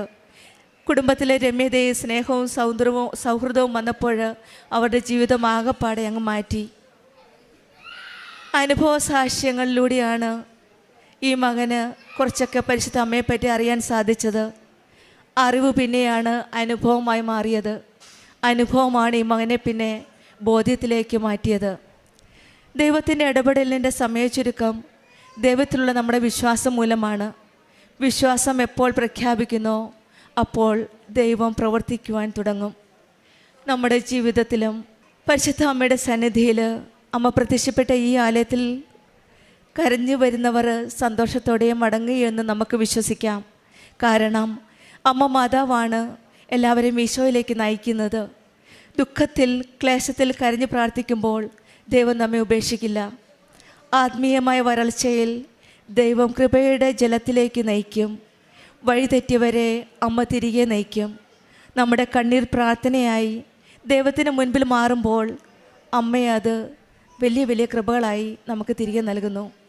നമ്മുടെ എല്ലാ പ്രാർത്ഥനകളും പരിശുദ്ധ അമ്മയോടും ഈശോയോടും ചേർത്ത് വെച്ച് നമുക്ക് വിശ്വാസത്തോടെ ഉടമ്പടി ജീവിതം മുന്നോട്ട് നയിക്കാം. അച്ചുവിനും സീനയ്ക്കും ലഭിച്ച എല്ലാ അനുഗ്രഹങ്ങൾക്കും നമ്മൾക്ക് കരങ്ങളടിച്ച് ദൈവത്തെ മഹത്വപ്പെടുത്താം. യേശുവേ നന്ദി, യേശുവേ സ്തുതി, ആവേ മരിയ. എൻ്റെ പേര് ജിൻസി. ഞാൻ പാലക്കാട് മണ്ണാർക്കാട് മലങ്കര സെൻറ്റ് ജൂഡ് മലങ്കര കത്തോലിക്ക പള്ളിയിൽ നിന്നാണ് വരുന്നത്. ഞാനിവിടെ ആദ്യമായിട്ട് ഉടമ്പടി എടുത്തത് 2023 ഒക്ടോബർ 7-ാം തീയതിയാണ്. ഞാനൊരു നഴ്സായിട്ട് വർക്ക് ചെയ്യായിരുന്നു. റീസെൻ്റായിട്ട് കുറേ ഗ്യാപ്പൊക്കെ ഉണ്ട്. അങ്ങനെ വർക്ക് ചെയ്യാതിരിക്കുന്ന ഒരവസരത്തിലാണ് എനിക്ക് ജർമ്മൻ ഒരു കോഴ്സ് പഠിക്കാനായിട്ട് ഒരവസരം കിട്ടിയത്. ഞങ്ങളുടെ പള്ളിയിൽ അച്ഛൻ്റെ നിർബന്ധത്തിന് വഴങ്ങി അച്ഛൻ പറഞ്ഞിട്ടാണ് ഞാൻ ആ കോഴ്സ് പഠിക്കാനായിട്ട് ചേർന്നത്. എൻ്റെ ചിന്തയിലോ വിചാരത്തിലോ പോലും ഇല്ലായിരുന്നൊരു കാര്യമാണ്. കാരണം എനിക്ക് പഠിക്കാൻ സാധിക്കില്ല, എന്നെക്കൊണ്ട് പറ്റില്ല എന്നെനിക്ക് പൂർണ്ണ ബോധ്യമുള്ളത് കൊണ്ടാണ് ഞാനത് പഠിക്കാൻ ശ്രമിക്കാതിരുന്നത്. ചെറുപ്പം മുതലേ മാതാവിൽ എനിക്ക് നല്ല വിശ്വാസം ഉണ്ടായിരുന്നു. കാരണം എൻ്റെ അമ്മ നല്ലൊരു മാതാവിൻ്റെ ഭക്തയായിരുന്നു. എന്നെ അമ്മയെ ഓർക്കുമ്പോൾ മാതാവെ നിന്നെ ഞാൻ ഓർക്കുന്ന ഒരു പാട്ടുണ്ട്. അത് എൻ്റെ ജീവിതത്തിൽ ഒത്തിരി അർത്ഥവത്താണെന്ന് എനിക്ക് തോന്നാറുണ്ട്. കാരണം ആ കൊന്ത പിടിച്ചുകൊണ്ട് എൻ്റെ അമ്മ കരഞ്ഞ് പ്രാർത്ഥിക്കുന്നത് ഞാനും എൻ്റെ അനിയനും ചെറുപ്പം പോലെ കണ്ടു വളർന്നതാണ്. എൻ്റെയും എൻ്റെ അനിയൻ്റെയും ഉള്ളിൻ്റെ ഉള്ളൊരു ബോധ്യമുണ്ട്, അമ്മ ഞങ്ങൾക്ക് വേണ്ടി പ്രാർത്ഥിച്ചാൽ ഞങ്ങൾക്കത് സാധിച്ചു കിട്ടും. അങ്ങനെ എൻ്റെ അമ്മയുടെ ആ കണ്ണുനീരും പ്രാർത്ഥനയും കണ്ടു വളർന്ന് ഞങ്ങൾക്കും ചെറുപ്പം പോലെ മാതാവിൽ നല്ല വിശ്വാസമാണ്. അമ്മ ചെറുപ്പം പോലെ ഞങ്ങളോട് പറയുന്നൊരു കാര്യം ഉണ്ടായിരുന്നു, മാതാവിനോട് അപേക്ഷിച്ചാൽ മാതാവിൻ്റെ മധ്യസ്ഥത്താൽ ഈശോ നമുക്കത് സാധിച്ചു തരും. ഇനി അത് നിങ്ങൾക്ക് കിട്ടിയില്ലെങ്കിൽ നിങ്ങൾ ഓർത്തോളുക, അത് എന്തെങ്കിലും അതിനകത്തൊരു നെഗറ്റീവ് ഉണ്ടായിരിക്കും, അല്ലെങ്കിൽ നല്ലതല്ലാത്തൊരു കാര്യം കൊണ്ടായിരിക്കും എന്ന് അമ്മ പണ്ട് പോലെ ഞങ്ങളോട് പറയുമായിരുന്നു. അങ്ങനെ അമ്മയുടെ മാതാവിലുള്ള വിശ്വാസം കണ്ടു വളർന്ന് ഞങ്ങൾക്കും മാതാവിൽ നല്ല വിശ്വാസമായിരുന്നു. ഈ കൃപാസനത്തിൽ വരാനും എൻ്റെ അമ്മ തന്നെയാണ് കാരണം. ഇതെനിക്ക് ഒട്ടും പഠിക്കാൻ പറ്റുന്നില്ല, എന്നെക്കൊണ്ട് പറ്റാത്ത കാര്യമാണെന്ന് ഞാൻ എന്നും പറഞ്ഞ് വിഷമിക്കുമ്പോൾ അമ്മ തന്നെയാണ് പറഞ്ഞേടി കൃപാസനമുണ്ട്. അപ്പം എൻ്റെ ഒരു ചേച്ചി ഇവിടെ ഒന്ന് പ്രാർത്ഥിച്ച് അതിന് മാതാവിൻ്റെ മധ്യസ്ഥത്താൽ വേഗം ചേച്ചിക്ക് UKV IELTS പാസ്സായി ചേച്ചി പോയി. അതൊക്കെ ഒരു അമ്മ എന്നോട് അടയാളമായിട്ട് പറഞ്ഞ് അമ്മ എന്നോട് നിർബന്ധിച്ചു, നീയും പോയി അവിടെ ചെല്ല് എന്ന് പറഞ്ഞത്. എനിക്ക് വരാനറിയില്ല. പിന്നെ നമ്മളിതിനെക്കുറിച്ച് ഇങ്ങനെ കേട്ട അറിവ് മാത്രമേ ഉള്ളൂ. എനിക്ക് കൂടുതൽ ഡീറ്റെയിൽ ആയിട്ടൊന്നും കൃപാസനത്തെക്കുറിച്ച് എനിക്ക് അറിവുണ്ടായിരുന്നില്ല. എന്നാലും ഇത് പഠിക്കാൻ പറ്റാത്ത കാര്യമായതുകൊണ്ടും ഇൻസ്റ്റിറ്റ്യൂട്ടിൽ നിന്ന് 2-3 പേര് പോരുന്ന കൂടെ ഞാനും പോയി നോക്കാം എന്താണെന്ന് അറിയാമെന്നുള്ള വലിയ വിശ്വാസമൊന്നുമില്ല. കാരണം നമുക്കിതിനെക്കുറിച്ച് കൂടുതൽ ഡീറ്റെയിൽ ആയിട്ടൊന്നും കൃപാസനത്തെക്കുറിച്ചോ കൃപാസന മാതാവിനെക്കുറിച്ചോ അറിയത്തില്ല. കാരണം ഞാൻ അറിയാനായിട്ട് ശ്രമിച്ചിട്ടില്ല. പക്ഷേ എന്തോ അവരുടെ കൂടെ സാധാരണ വരുന്ന പോലെ വന്നു. ഞാൻ ആ എൻട്രൻസ് കഴിഞ്ഞ് കുറച്ചെങ്കിലും മാറിയപ്പോൾ എനിക്കറിയത്തില്ല, എന്തോ ഒരു ഫീലിങ്സ് എനിക്കുണ്ടായി. കുർബാന തുടങ്ങാൻ നേരം ആയിരുന്നു. ഞങ്ങളിവിടെ വന്നു നിന്നു. ഈ ആദ്യത്തെ റോയിൽ തന്നെയാണ് നിന്നത്. എന്തോ ആദ്യം കുർബാന തുടങ്ങി അതിൻ്റെ ആദ്യം തൊട്ട് അവസാനം വരെ ഞാൻ അറിയാതെ ആ കുർബാന മുഴുവൻ ഞാൻ കരഞ്ഞു. എന്തിനാ ഞാൻ കരഞ്ഞേന്ന് എനിക്കറിയത്തില്ല. പിന്നെ എനിക്ക് എന്തോ ഒരു ആത്മവിശ്വാസമായി. ഒത്തിരി പ്രാർത്ഥിച്ചു, ദൈവമേ ഒത്തിരി ബുദ്ധിമുട്ടുകളും പ്രാരാബ്ദങ്ങളും എന്നിലുണ്ട്, എനിക്ക് എന്താ ചെയ്യേണ്ടതെന്ന് അറിയത്തില്ല. ലാസ്റ്റാണ് ഈ ജർമ്മൻ പഠിക്കാനായിട്ട് ചേർന്നത്. അതിനു മുമ്പ് ഞാൻ കുറേ പൈസ അതിനും ഇതിനെന്നൊക്കെ പറഞ്ഞാൽ OET പഠിക്കാനൊക്കെ ആയിട്ട് കുറേ പൈസ ഇതിന് കൊടുത്തു, ഇൻസ്റ്റിറ്റ്യൂട്ടുകൾക്കൊക്കെ കൊടുത്തു. അതൊക്കെ നഷ്ടപ്പെട്ടിട്ടിരിക്കുന്ന സമയം എന്നിട്ടാണ് ലാസ്റ്റ് ഈ ജർമ്മനിൽ വന്ന് ചേർന്നത്. അപ്പോൾ ഒത്തിരി പ്രാർത്ഥിച്ചു, എന്താ ചെയ്യേണ്ടതെന്ന് അറിയത്തില്ല, എന്നെക്കൊണ്ട് ഒറ്റയ്ക്ക് പറ്റത്തില്ല, എന്നെക്കൊണ്ട് താങ്ങുന്നില്ല. ഞാനാണെങ്കിൽ ഒത്തിരി പേരുടെ പ്രതീക്ഷയായിട്ടാണ് നിൽക്കുന്നത്. അമ്മയെ പാതി വഴിയിൽ മുടങ്ങിപ്പോകാൻ എന്നെ നീ അനുവദിക്കരുത്, ഇനിയും പൈസ നഷ്ടപ്പെടുത്താൻ എനിക്ക് വയ്യ എന്ന് കുറിച്ച് ഒത്തിരി വിഷമിച്ച് പ്രാർത്ഥിച്ചു. കുർബാന മുഴുവൻ ഞാൻ നിന്ന് കരഞ്ഞു. എന്തിനാ കരഞ്ഞെന്നോ എങ്ങനെ കരച്ചിൽ വന്നതെന്നോ എനിക്കറിയത്തില്ല. അതിനുശേഷം മാതാവിൻ്റെ രൂപം പിടിച്ചുകൊണ്ട് റാലി പോയി. അപ്പം ഞാൻ എല്ലാവരും പിടിക്കുന്ന കണ്ടു മാതാവിനെയും മാതാവിൻ്റെ ഫോട്ടോയും ആ തിരിയുമൊക്കെ കണ്ടപ്പോൾ എനിക്കും ഭയങ്കര ആഗ്രഹമായി. ഞാൻ പറഞ്ഞു, അമ്മയുടെ രൂപം പിടിക്കാനുള്ള ഒരു യോഗ്യത എനിക്കില്ല, അത്രമാത്രം പാപിയല്ല ഞാൻ. എനിക്കൊരു അമ്മയുടെ അടുത്ത് നിൽക്കുന്ന ഒരു തിരി പിടിക്കാനെങ്കിൽ അമ്മ എന്നെ അനുവദിക്കണം കേട്ടോ എന്ന് പറഞ്ഞ് പ്രാർത്ഥിച്ചു. പക്ഷേ ആ ടോക്കൺ എടുത്ത് നറുക്കെടുത്തപ്പോൾ മാതാവിനെ തന്നെ പിടിക്കാനായിട്ട് എനിക്ക് ഭാഗ്യം ലഭിച്ചു. എനിക്ക് ഭയങ്കര സന്തോഷമായി. എനിക്കറിയില്ല എനിക്കുണ്ടായ സന്തോഷം. അവിടെ തൊട്ട് ഞാൻ പല സാഹചര്യത്തിൽ ഞാൻ മനസ്സിലാക്കിയ കാര്യമുണ്ട്, എൻ്റെ അമ്മ എന്നെ ഉപേക്ഷിച്ചിട്ടില്ല, എൻ്റെ കൂടെയുണ്ടെന്ന്. അപ്പോൾ ആദ്യത്തെ പരീക്ഷ എഴുതി, പരീക്ഷ പാസ്സായി. രണ്ടാമത് എഴുതി, പക്ഷെ ഞാൻ പാസ്സാവുമെന്ന് ഞാൻ ഉറപ്പിച്ച് വിശ്വസിച്ചു. ഞാൻ തോറ്റുപോയി. അത് ഒട്ടും മാർക്കില്ലാതെ ഭയങ്കര മാർക്ക് കുറവിൽ ഞാൻ തോറ്റു. ഭയങ്കര വിഷമമായി എന്ന് പറഞ്ഞാൽ എനിക്ക് ഭയങ്കര വിഷമമായി. ഒന്നാമത്തെ കാര്യം പരീക്ഷയ്ക്ക് ഡേറ്റ് എടുക്കണമെങ്കിൽ ഫീസ് കൊടുക്കണം. രണ്ടാമത്തെ കാര്യം ട്രാവലിന് എക്സ്പെൻസ്, അങ്ങനെ ഒത്തിരി പൈസയൊക്കെ മുടക്കും. നമുക്ക് ഈ ഇല്ലാത്തടത്തുനിന്ന്, എൻ്റെ ഹസ്ബൻഡ് ബസ് ഡ്രൈവറാണ്, അതിനകത്തുനിന്ന് ചുരുക്കി പിടിച്ചിട്ട് ഇതൊക്കെ ചെയ്യുന്നത്. അപ്പോൾ ഇതിനകത്ത് നമുക്ക് ഒത്തിരി പൈസയൊക്കെ നഷ്ടപ്പെടുകയാണ്. ഭയങ്കര വിഷമമായി. അപ്പോൾ ഇങ്ങനെ റിസൾട്ട് വന്ന് ഞാൻ ഒത്തിരി വിഷമിച്ച് മാറിയിരുന്ന് കരഞ്ഞ സമയത്ത് എൻ്റെ ഇൻസ്റ്റിറ്റ്യൂട്ടിൽ നിന്ന് തന്നെ വിളിച്ചു. ഇതിൻ്റെ ഇൻ്റർവ്യൂവിന് സെലക്ഷൻ വന്നിട്ടുണ്ട്, 5 പേര് സെലക്ട് ആയതിൽ ഒരാൾ നീയാന്ന് പറഞ്ഞിട്ട്. അങ്ങനെ അപ്പോൾ എനിക്ക് തോന്നി, എന്നെ അമ്മ ഉപേക്ഷിച്ചിട്ടില്ല, എൻ്റെ കൂടെയുണ്ട്, ഞാൻ നിന്നെ ഉപേക്ഷിച്ചില്ല, ഞാൻ നിൻ്റെ കൂടെയുണ്ടെന്ന് അമ്മ എന്നെ കാണിച്ചു തരുന്ന പല അടയാളങ്ങളായിട്ട് എനിക്ക് ഇതിൻ്റെ തോന്നി തുടങ്ങി. അങ്ങനെ ഞാൻ മനസ്സ് വിഷമിക്കുന്ന പല അവസരങ്ങളിലും പല സാഹചര്യങ്ങളിലും ഇല്ല, ഞാനുണ്ട് കൂടെ എന്ന് എൻ്റെ അമ്മ എനിക്ക് അടയാളം തരുന്നതായിട്ട് എനിക്ക് തോന്നിയിട്ടുണ്ടായിരുന്നു. എൻ്റെ മാതാവ് not by merit with God grace എന്ന് ഞാൻ ഉറച്ചു വിശ്വസിച്ച് ഞാൻ പറയാം. ഈ വരുന്ന എൻ്റെ എക്സാം പാസ്സായി, ഞാൻ ഫുൾ മൊഡ്യൂൾ എനിക്ക് കിട്ടി. ഈ വരുന്ന ഫെബ്രുവരി 12-ാം തീയതി ഞാൻ ജർമ്മനിക്ക് പോവുകയാണ്. എൻ്റെ ഒരു കൂട്ടുകാരിയുണ്ട് എൻ്റെ കൂടെ. അതിന് ഞാൻ പറഞ്ഞു, അമ്മേ തന്നെ പോകാം, പുതിയൊരു സ്ഥലമാണ്, ഞാൻ അറിയാത്ത ആൾക്കാരാണ്, എനിക്ക് എങ്ങനെ ഒന്നും എനിക്കറിയില്ല, ഭാഷ പഠിച്ചെന്നല്ലാതെ എന്നെക്കുറിച്ച് കൂടുതലായിട്ട് ഒന്നും അറിയത്തില്ല, എൻ്റെ കൂടെ ഉണ്ടാവണമെന്ന്. അവൾ നേരത്തെ പരീക്ഷ പാസ്സായതും അവളുടെ വിസ നേരത്തെ വന്നതാണെങ്കിലും എൻ്റെ ദൈവം എനിക്ക് കൂടെ കരുതിയതുപോലെ എൻ്റെ ഒപ്പം തന്നെ അവൾക്ക് പോരാനായിട്ട് അവളുടെ പേപ്പറുകളൊക്കെ ശരിയായി. ഞങ്ങൾ ഒന്നിച്ചാണ് പോകുന്നത്. അതൊന്നും ഞാൻ എൻ്റെ കഴിവും കൊണ്ടോ എൻ്റെ മിടുക്കുകൊണ്ടോ ആണെന്ന് ഞാൻ വിശ്വസിക്കുന്നില്ല. എൻ്റെ ജീവിതത്തിൽ ഒത്തിരി അനുഗ്രഹങ്ങൾ ഞാൻ അറിയാതെയും അറിഞ്ഞും അറിയാതെ എൻ്റെ ദൈവം എനിക്ക് തന്നിട്ടുണ്ട്. എൻ്റെ കുടുംബങ്ങളിലൂടെ, എൻ്റെ മാതാപിതാക്കളിലൂടെ, എൻ്റെ സഹോദരൻ, എൻ്റെ ജീവിത പങ്കാളിയിലൂടെ. ഇത്രയൊക്കെ ഒരു യോഗ്യതയും ഇല്ലായിരുന്നിട്ടും എന്നെ അനുഗ്രഹിച്ച എൻ്റെ മാതാവിനും തിരുക്കുമാരനും ഞാൻ ഈ അൾത്താരയിൽ നിന്ന് ഒത്തിരി നന്ദി പറയുന്നു. ഈ നിമിഷം ഇവിടെ നിൽക്കാൻ എനിക്ക് ഭാഗ്യം തന്നതുപോലും എൻ്റെ തമ്പുരാൻ്റെ അനുഗ്രഹത്തിന് ഞാൻ നന്ദി പറയുന്നു. ഈ ഉടമ്പടി എടുത്തതിന് ശേഷം എനിക്ക് കുറേ ആയിട്ട് പ്രാർത്ഥനകളൊക്കെ അങ്ങനെ ഒന്നും ഇല്ലാതെ മുടങ്ങിക്കിടക്കുമായിരുന്നു. കൊന്തയൊന്നും കൂടുതൽ ചെല്ലാതെ എല്ലാം ചൊല്ലി കൊന്തയും പ്രാർത്ഥനയൊക്കെ ചൊല്ലി വരുന്ന ഒരു കുട്ടിക്കാലം ഓരോ ഇതൊക്കെ ആയിരുന്നെങ്കിലും കല്യാണം കഴിഞ്ഞ് കുറേ കഴിഞ്ഞ ആ സമയമൊക്കെ ആയപ്പോൾ അതിനകത്തൊക്കെ പിന്നെ മുടക്കം സംഭവിച്ചു. മുടങ്ങിയൊക്കെ പോയായിരുന്നു. ദൈവത്തിൻ്റെ അനുഗ്രഹത്തായ ഉടമ്പടിക്ക് ശേഷം എനിക്കെൻ്റെ പ്രാർത്ഥന മുമ്പോട്ട് കൊണ്ടുവരാനും എങ്ങനെയെങ്കിലും സമയം കണ്ടെത്തി പള്ളിയിൽ പോകാനും ഒക്കെ എനിക്ക് പറ്റിയിട്ടുണ്ട്. അതുപോലെ കുമ്പസാരിക്കാനും ഒക്കെ സാധിച്ചിട്ടുണ്ട്. മറ്റുള്ളവർ ദൈവത്തെ കാണാനും എന്നെക്കൊണ്ട് പറ്റുന്ന സഹായങ്ങൾ അവർക്ക് ചെയ്യാനും മാതാവിനെക്കുറിച്ച് പറയാനും ഞാൻ ശ്രമിച്ചിട്ടുണ്ട്. ഞങ്ങളുടെ അടുത്തൊരു അമ്മച്ചിമാരുടെ അഗതി മന്ദിരമുണ്ട്. ഞാൻ അവിടെ പോയി എന്നെക്കൊണ്ട് പറ്റുന്ന സഹായം ഞാൻ അത് ചെയ്ത് കൊടുത്തിട്ടുണ്ട്. മുമ്പോട്ടും എൻ്റെ ജീവിതയാത്രയിൽ എൻ്റെ മാതാവ് എൻ്റെ കൂടെ ഉണ്ടാകും, എന്നെ കൈവിടില്ല എന്ന് ഉറച്ച വിശ്വാസത്തിലാണ് ഞാനിപ്പോൾ. അതിനെന്നെ ദൈവം അനുഗ്രഹിക്കട്ടെ. ഇത്രയും എന്നെ അനുഗ്രഹിച്ച് എൻ്റെ തമ്പുരാന് ഒത്തിരി നന്ദി. 92-ാം സങ്കീർത്തനം 13-14 തിരുവചനങ്ങൾ. അവരെ കർത്താവിൻ്റെ ഭവനത്തിൽ നട്ടിരിക്കുന്നു, അവർ നമ്മുടെ ദൈവത്തിൻ്റെ അങ്കണങ്ങളിൽ തഴച്ചു വളരുന്നു. വാർദ്ധക്യത്തിലും അവർ ഫലം പുറപ്പെടുവിക്കും, അവർ എന്നും ഇലചൂടി പുഷ്ടിയോടെ നിൽക്കും. ജിൻസി മോളി എന്ന ഈ സഹോദരി വളരെ ശക്തമായ പ്രത്യക്ഷീകരണ സാക്ഷ്യമാണ്. അമ്മയുടെ ഈ തിരുനടയിൽ വന്ന് നമ്മോട് ഏറ്റുപറയുന്നതും നമ്മോട് പങ്കുവയ്ക്കുന്നതും. ഉടമ്പടി വളരെ കൃത്യമായി മനസ്സിലാക്കി ജീവിക്കുന്ന ഒരു മകളാണ് ജിൻസി എന്ന് ഈ സാക്ഷ്യത്തിലൂടെ നമുക്ക് മനസ്സിലാക്കാൻ സാധിക്കും. ഈ മകൾ ഏറ്റുപറയുന്നത് പോലെ not by merit but by grace എന്ന വലിയ ഉടമ്പടി അടിസ്ഥാനത്തിലൂടെ നേടിയെടുത്ത ഒരു അനുഗ്രഹമാണ് ഈ മകൾ വിവരിച്ചുകൊണ്ടിരുന്നത്. OET പഠിച്ച് സാമ്പത്തിക പ്രതിസന്ധി വന്ന് വളരെ സങ്കടപ്പെട്ടിരുന്ന ഒരു സമയത്താണ് കുടുംബത്തെ രണ്ടറ്റം കൂട്ടിമുട്ടിക്കാനായി ഈ ദമ്പതികൾ പരിശ്രമിക്കുമ്പോൾ ഉണ്ടായ ഒരു വലിയ സങ്കടത്തെയെല്ലാം പരിശുദ്ധ അമ്മയുടെ മധ്യസ്ഥതയിൽ ഉടമ്പടി ചെയ്ത് പ്രാർത്ഥിച്ചുകൊണ്ടിരുന്നപ്പോൾ, നിയോഗത്തിൽ വെച്ച് പ്രാർത്ഥിച്ചപ്പോൾ പരിശുദ്ധ അമ്മ കുട്ടിക്കാലത്ത് അവർക്ക് കിട്ടിയിരുന്നതെല്ലാം ഇടയ്ക്ക് വെച്ച് നഷ്ടപ്പെട്ട ഒരുപാട് ദൈവാനുഭവങ്ങളും ദൈവിക അനുഗ്രഹങ്ങളും അഭിഷേകവും നൽകി അനുഗ്രഹിച്ചതിൻ്റെ ഒരു വലിയ സാക്ഷ്യമാണിത്.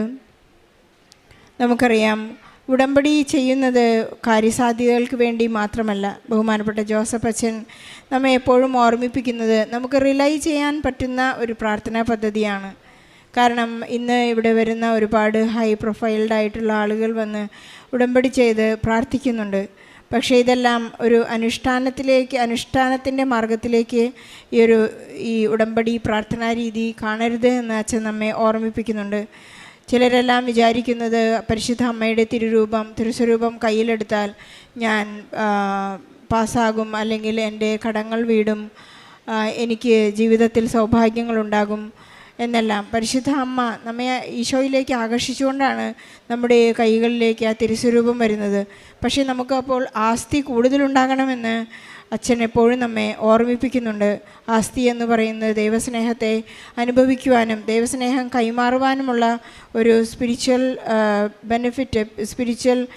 ഡിപ്പോസിറ്റ് നമ്മുടെ കയ്യിലുണ്ടായിരിക്കണമെന്ന് അച്ഛൻ നമ്മെ ഓർമ്മിപ്പിക്കുകയാണ്. ദാവീദിനെ പറ്റിയ തെറ്റ് നമുക്ക് ഒരിക്കലും പറ്റരുത്. ദാവീദ് ഒരു തവണ ഒരു ആട്ടിടയനായിരുന്ന ദാവീദിനെ രാജാവാക്കി കഴിഞ്ഞപ്പോൾ തൻ്റെ സൈന്യബലം എത്രയുണ്ടെന്ന് അദ്ദേഹം ഒരു തവണ എണ്ണി നോക്കിയിരുന്നു. നമ്മുടെ ജീവിതം ഒരിക്കലും അങ്ങനെയാകരുത്. നമുക്ക് ലഭിക്കുന്നതെല്ലാം തന്നെ ഈശോയിൽ നിന്ന് ലഭിക്കുന്ന എന്നുള്ള പരിപൂർണമായ വിശ്വാസം. അപ്പോഴാണ് പരിശുദ്ധ അമ്മ ഏറ്റുപറയുന്നത് പോലെ, ഇതാ കർത്താവിൻ്റെ ദാസി, അങ്ങയുടെ വചനം എന്നിൽ നിറവേറട്ടെ എന്ന് പറയുമ്പോഴാണ് അമ്മയുടെ ആ സ്തോത്രഗീതം, ശക്തനായവൻ എനിക്ക് വലിയ കാര്യങ്ങൾ ചെയ്തു തന്നിരിക്കുന്നുവെന്ന് മനോഹരമായി നമ്മുടെ ജീവിതത്തിൽ നമുക്ക് പാടാൻ സാധിക്കുന്നത്. ഈ മകൾ പറയുന്നത്, ജപമാലയുടെ ഒരു കോട്ടകെട്ടി സംരക്ഷണം നേടുവാനുള്ള ഒരു പ്രത്യേക കൃപ ഈശോ ഇവരുടെ കുടുംബത്തിന് നൽകിയിരിക്കുന്നു. എനിക്ക് എൻ്റെ അമ്മയിൽ നിന്ന് കുടുംബത്തിൽ നിന്ന് ലഭിച്ചിട്ടുള്ള ആ ഒരു വലിയ ആധ്യാത്മിക ആസ്തി ഇന്ന് എൻ്റെ കുടുംബത്തിനും എൻ്റെ മക്കൾക്കും പകർന്നു കൊടുക്കാൻ സാധിച്ചു എന്ന് പറയാൻ മാത്രം ഉടമ്പടി ഇവരെ വളർത്തിയിട്ടുണ്ട്. പരിശുദ്ധ അമ്മ അവരെ കൈപിടിച്ച് നടത്തുന്നുണ്ട്. നമ്മുടെ എല്ലാ കുടുംബ പ്രശ്നങ്ങളെയും, അതുപോലെ തന്നെ ജർമ്മനിയിലേക്കും വിദേശത്തേക്കും പോകാനായി ഒരുങ്ങിക്കൊണ്ടിരിക്കുന്ന എല്ലാ മക്കളെയും ഈ സാക്ഷ്യത്തോട് ചേർത്ത് വെച്ചുകൊണ്ട്, നിയോഗങ്ങളെയും സങ്കടങ്ങളെയും ചേർത്ത് വെച്ച് പ്രാർത്ഥിച്ചുകൊണ്ട് ഈശോയ്ക്കും പരിശുദ്ധ അമ്മയ്ക്കും നല്ല ഒരു കയ്യടി നൽകി ഈ സാക്ഷ്യം നമുക്ക് സമർപ്പിക്കാം. എൻ്റെ പേര് ബിജി സാബു. ഞാൻ കണ്ണൂർ ജില്ലയിലെ പെരിങ്ങാല എന്ന് പറയുന്ന സ്ഥലത്തു നിന്ന് വരുന്നു. കർത്താവിന് നന്ദി പറയുവിൻ, അവിടുന്ന് നല്ലവനാണ്, അവിടുത്തെ കാരുണ്യം എന്നേക്കും നിലനിൽക്കും. പരിശുദ്ധ അമ്മ ജീവനോടെ പ്രത്യക്ഷപ്പെട്ട ഈ തിരുവൾത്താരയിൽ കയറി നിന്ന് സാക്ഷ്യം പറയാൻ എന്നെ അനുഗ്രഹിച്ച പിതാവും പുത്രനും പരിശുദ്ധാത്മാവുമായ ത്രിയ ദൈവത്തിൻ്റെ നാമത്തിന് മഹത്വം ഉണ്ടായിരിക്കട്ടെ. പരിശുദ്ധ അമ്മയുടെ മാധ്യസ്ഥതയ്ക്ക് കോടാനുകൂടി നന്ദി പറയുന്നു. ഞാൻ 2023 ഓഗസ്റ്റ് 22-ാം തീയതിയാണ് ആദ്യമായിട്ട് ഉടമ്പടി എടുക്കാനായിട്ട് ഇവിടെ വരുന്നത്. ഉടമ്പടി എടുക്കാനുള്ള കാരണം, എൻ്റെ ഒരു കൂട്ടുകാരി അതിന് മുൻപ് ഇവിടെ വന്ന് ഉടമ്പടി എടുത്ത് ഒരു പത്രം എൻ്റെ കയ്യിൽ കൊണ്ടുതരികയുണ്ടായി. ആ പത്രം വായിച്ചതിലൂടെ എനിക്കും ഉടമ്പടി എടുത്ത് മുന്നോട്ട് ജീവിച്ചു പോകണമെന്ന് വലിയൊരു ആഗ്രഹം മനസ്സിലുണ്ടാവുകയും അതിൻ്റെ ഫലമായിട്ട് ഞാനിവിടെ വന്ന് ഉടമ്പടി എടുക്കുകയും ചെയ്തു. ഇത് എൻ്റെ 6ാമത്തെ ഉടമ്പടി പുതുക്കലാണ്. എനിക്ക് 2 മക്കളുണ്ട്. അവർ 2 പേരും ഉടമ്പടിയിലാണ് ജീവിക്കുന്നത്. അവർക്ക് ഒരുപാട് അനുഗ്രഹങ്ങൾ ഈശോ കൊടുത്തിട്ടുണ്ട്. അതെല്ലാം അവരിവിടെ വന്ന് സാക്ഷ്യപ്പെടുത്തുന്നതായിരിക്കും. ഞങ്ങളൊരു 10 വർഷമായിട്ട് വിൽക്കാനായിട്ട് ഉദ്ദേശിച്ചുകൊണ്ടിരുന്നൊരു സ്ഥലമുണ്ടായിരുന്നു. അവിടെ ഒരുപാട് അങ്ങ് താഴ്ചയിലുള്ളൊരു സ്ഥലമായിരുന്നു. വെള്ളം കിട്ടാനായിട്ട് ബുദ്ധിമുട്ടായിരുന്നു. നമ്മൾ എത്ര പ്രാവശ്യം വഴി വെട്ടിയാലും മഴ വരുമ്പോഴത്തേക്കും ആ വഴിയെല്ലാം മണ്ണിടിഞ്ഞ് വീണ് വണ്ടി ഇറങ്ങാൻ മേലാത്ത ഒരവസ്ഥയിലുള്ളൊരു സ്ഥലമായിരുന്നു. എൻ്റെ ജീവിത പങ്കാളിക്ക് 2 അറ്റാക്ക് കഴിഞ്ഞ് നിൽക്കുന്ന ഒരു മനുഷ്യനാണ്. അദ്ദേഹത്തിന് എപ്പോഴെങ്കിലും ഒരു ആശുപത്രി ആവശ്യം വന്നു കഴിഞ്ഞാൽ ഒരു വണ്ടി ഇറങ്ങി താഴേക്ക് വന്ന് ഹോസ്പിറ്റലിൽ കൊണ്ടുപോകാനായിട്ട് ഭയങ്കര ബുദ്ധിമുട്ടായിരുന്നു. 2ാമത്തെ പ്രാവശ്യം അറ്റാക്ക് വന്നപ്പോൾ നടന്ന് കയറി കുറച്ച് മുകളിലേക്ക് കയറി പോയിട്ടാണ് വണ്ടിയിൽ കയറി പോകേണ്ട ഒരവസ്ഥ വന്നത്. അപ്പോൾ ശ്വാസം മുട്ടിയിട്ട് വല്ലാതെ ബുദ്ധിമുട്ടിയായിരുന്നു. ദൈവത്തിൻ്റെ വലിയ കരുണ കൊണ്ടാണ് അന്ന് ആശുപത്രിയിൽ എത്തിക്കാനൊക്കെ സാധിച്ചത്. തൽഫലമായിട്ട് അന്ന് മുതലേ ഞങ്ങൾ ചിന്തിച്ചുകൊണ്ടിരുന്നതാണ് ഈ സ്ഥലമൊന്ന് വിറ്റിട്ട് കുറച്ച് മുകളിലേക്ക് കയറി ഒരു വീട് വെച്ചിരുന്നെങ്കിൽ, റോഡ് സൈഡിലൊരു വീട് ഉണ്ടായിരുന്നെങ്കിൽ നമ്മൾക്ക് വണ്ടി വരാനും എന്തെങ്കിലും ആശുപത്രി കേസ് കെട്ടുകളോ എന്ത് ആവശ്യത്തിനും ഒരു വലിയ ഉപകാരമാകുമായിരുന്നല്ലോ എന്ന് എപ്പോഴും മനസ്സിൽ വിചാരിക്കുകയായിരുന്നു. ഉടമ്പടി എടുത്ത് ഞാൻ ഇവിടെ വന്ന് കിട്ടിയ വിശുദ്ധ ഒപ്പിട്ട് വിശ്വാസ പ്രമാണം ചൊല്ലി എന്നും പ്രാർത്ഥിക്കുമായിരുന്നു. ഈ സ്ഥലം ഒന്ന് വിറ്റ് കിട്ടണേ, മാതാവേ അമ്മ ഈശോട് മാധ്യസ്ഥം വഹിച്ച് പ്രാർത്ഥിക്കണമേ എന്ന്. തൽഫലമായിട്ട് ഉടമ്പടി ഒപ്പിട്ട് പ്രാർത്ഥിച്ചതിൻ്റെ ഫലമായിട്ട് ആ സ്ഥലം വിൽക്കുവാനായിട്ട് സാധിച്ചു. അതിലേറെ പ്രത്യേകമായിട്ട് ആ സ്ഥലം വിറ്റതിലൂടെ 23 വർഷമായിട്ട് വീടിന് വേണ്ടി, സ്ഥലത്തിന് വേണ്ടി ആഗ്രഹിച്ചിരുന്ന എൻ്റെ ഒരു അടുത്ത ബന്ധു ഉണ്ടായിരുന്നു. ആവശ്യ നേരത്ത് അവർക്കൊരു സ്ഥലം വാങ്ങിക്കാനായിട്ട് ആ വീട് വിറ്റ പൈസയുടെ കുറച്ച് കൊടുത്ത് സഹായിക്കാനായിട്ട് സാധിച്ചു. അമ്മയ്ക്കും ഈശോയ്ക്കും എനിക്ക് ഒരുപാട് സന്തോഷത്തോടുകൂടി നന്ദി പറയുകയാണ് ഞാൻ. വീടില്ലാതിരിക്കുന്ന അവസ്ഥയും വീടും സ്ഥലമൊന്നും ഇല്ലാതിരിക്കുന്ന അവസ്ഥ നമുക്കറിയാമല്ലോ. അപ്പോൾ അതിലൂടെ നമുക്ക് അവരെ കുറച്ച് സഹായിക്കാനായിട്ട് സാധിച്ചു. കോടാനുകൂടി നന്ദി പറയുന്ന അമ്മയ്ക്കും ഈശോയ്ക്കും.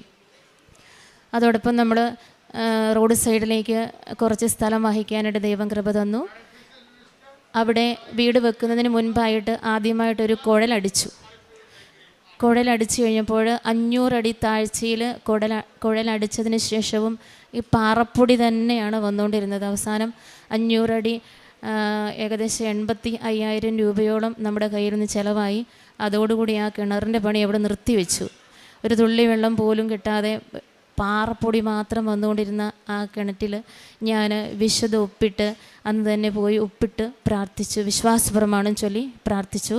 തൽഫലമായിട്ട് ഞാൻ പൂർണ്ണമായി ഉറച്ച് വിശ്വസിക്കുന്നു. പിറ്റേന്ന് മുതൽ അതിനകത്ത് ഏതായാലും ആ കുഴൽക്കിണർ അടിച്ചവർ വന്ന് പറഞ്ഞു, നമുക്ക് ആ പൈപ്പെങ്കിലും ഊരിയെടുക്കാം, അപ്പോൾ നിങ്ങൾക്കൊരു 10,000-40,000 രൂപയെങ്കിലും അതുവഴി കിട്ടുമല്ലോ എന്ന്. പക്ഷേ അമ്മ മാതാവ് ആ പൈപ്പ് ഊരിയെടുക്കാനായിട്ട് അനുവദിച്ചില്ല. ഉപ്പിട്ട് വിശ്വാസ പ്രമാണം ചൊല്ലി പ്രാർത്ഥിക്കാൻ മനസ്സിൽ ഇങ്ങനെ പ്രേരണ വന്നുകൊണ്ടിരുന്നു. അങ്ങനെ പ്രാർത്ഥിച്ചതിൻ്റെ ഫലമായിട്ട് പിറ്റേ ദിവസം മുതൽ അതിനകത്ത് വെള്ളം വരാൻ തുടങ്ങി. നമ്മുടെ ആവശ്യത്തിനുള്ള വെള്ളം ഈശോ തരുന്നുണ്ട്. ഈശോയ്ക്കും മാതാവിനും കോടാനുകോടി നന്ദി പറഞ്ഞുകൊള്ളുന്നു. പ്രേക്ഷിത പ്രവർത്തനങ്ങളായിട്ട് പത്രം, ഇവിടെ നിന്ന് കിട്ടുന്ന പത്രം എല്ലാ മാസവും തന്നെ പത്രം ഞങ്ങൾ വരുത്താറുണ്ട്. ഞാനും എൻ്റെ മോളും വീട്ടിലുണ്ട്. ഞങ്ങൾ രണ്ടുപേരും ഉടമ്പടിയിലാണ്. മൂത്ത മകൾ അയർലൻഡിലാണ്. അവൾ ഞങ്ങൾക്ക് കിട്ടുന്ന പത്രങ്ങൾ ആശുപത്രികൾ, പാലിയേറ്റീവ് സെൻ്ററുകൾ, വീടുകൾ, കടകൾ, ഓട്ടോറിക്ഷക്കാർ, ഇവർക്കെല്ലാം നമ്മൾ പത്രം എത്തിച്ചു കൊടുക്കാറുണ്ട്. നമ്മുടെ ജീവിതാനുഭവങ്ങൾ പറഞ്ഞുകൊണ്ടാണ്. പത്രം കൊടുക്കുമ്പോൾ ചിലർ പറയും എനിക്ക് പത്രം വേണ്ട എന്ന് പറയും. പക്ഷേ അതിനകത്തൊരു സങ്കടമൊന്നും തോന്നാറില്ല. ആവശ്യക്കാരെ നമ്മുടെ മുൻപിൽ ഈശോ എത്തിച്ചോളും. ജോസഫ് അച്ഛൻ ഇവിടെ എപ്പോഴും പറയാറുണ്ട്, നമ്മൾ ഈ ഗവൺമെൻറ് ആശുപത്രികളിൽ കൂടി പോയി രോഗികളെ കാണുക, അവർക്ക് പത്രം കൊടുക്കുക. ശരിക്കും നമ്മൾ പോയപ്പോഴാണ് അതിൻ്റെ നിജസ്ഥിതി അറിയുന്നത്. അവർ ഇങ്ങനെ ആരെങ്കിലും മാതാവിൻ്റെയോ അല്ലെങ്കിൽ ഈശോയുടെ കാര്യങ്ങളുമായിട്ട് അവരുടെ അടുത്തെത്തുവാനായിട്ട് ഒത്തിരി പേര് ആഗ്രഹിക്കുന്നുണ്ട്. അതുകൊണ്ട് നമ്മൾ തീർച്ചയായിട്ടും എൻ്റെ അനുഭവത്തിലൂടെ പറയുകയാണ്, നമ്മൾ ഗവൺമെൻറ് ആശുപത്രികളിൽ കൂടെ പോയിട്ട് രോഗികളെ കാണുകയും അവർക്ക് പത്രവിതരണം നടത്തുകയൊക്കെ ചെയ്യണമെന്നുള്ളത് എൻ്റെ ഒരു ബോധ്യത്തിൽ നിന്ന് പറയുകയാണ്. പിന്നെ ആത്മീയമായിട്ട് ഒരുപാട് വളരുവാനായിട്ട് സാധിച്ചു. ഞാൻ 33 വർഷമായിട്ട് സൺഡേ സ്കൂളിൽ അധ്യാപികയായിട്ട് പ്രവർത്തനം ചെയ്യുന്നുണ്ട്. വിശുദ്ധ കുർബാനയിൽ ഗാനങ്ങൾ ആലപിക്കാൻ സഹായിക്കാറുണ്ട്. എൻ്റെ മരണം വരെ എനിക്കാവുന്നിടത്തോളം കാലം എനിക്ക് ഉടമ്പടി ജീവിതം മുന്നോട്ട് നയിച്ചു കൊണ്ട് പോകണമെന്നാണ് എൻ്റെ ആഗ്രഹം. അതോടൊപ്പം കാരുണ്യ പ്രവൃത്തികൾ, അനാഥാലയങ്ങൾ, ഗവൺമെൻറ് ആശുപത്രികൾ, ഇങ്ങനെയുള്ള സ്ഥലങ്ങളിലൊക്കെ നമ്മൾക്ക് ഭക്ഷണം ഉണ്ടാക്കി, ഞാനും എൻ്റെ മോളും കൂടെ ഭക്ഷണം ഉണ്ടാക്കി വിശ്വാസ പ്രമാണം ചൊല്ലി ഉപ്പൊക്കെ ഇട്ട് പ്രാർത്ഥിച്ച് അനാഥാലയങ്ങളിൽ എത്തിക്കാറുണ്ട്. ആശുപത്രികളിൽ പൊതിച്ചോറ് ഞാനും എൻ്റെ മോളും കൂടെ ഉണ്ടാക്കി കൊടുക്കാറുണ്ട്. അവിടെയെല്ലാം വിശ്വാസ പ്രമാണം ചൊല്ലി ഉപ്പിട്ട് പ്രാർത്ഥിച്ചിട്ട് മാതാവിൻ്റെ അനുഭവം കിട്ടാൻ വേണ്ടി പ്രാർത്ഥിച്ചുകൊണ്ട് തന്നെയാണ് ഈ കാര്യങ്ങളൊക്കെ ചെയ്യുന്നത്. പിന്നെ അനാഥാലയങ്ങളിലൊക്കെ പോയി അമ്മച്ചിമാരെ കുളിപ്പിക്കുക, അവിടെ വൃത്തിയാക്കി കൊടുക്കുക. ബുദ്ധിമാന്ദ്യം സംഭവിച്ച കുഞ്ഞുങ്ങളുടെ സെൻ്ററുകളിൽ കൂടി പോയിട്ട് അവരുടെ വസ്ത്രങ്ങളൊക്കെ അലക്കി കൊടുക്കുക.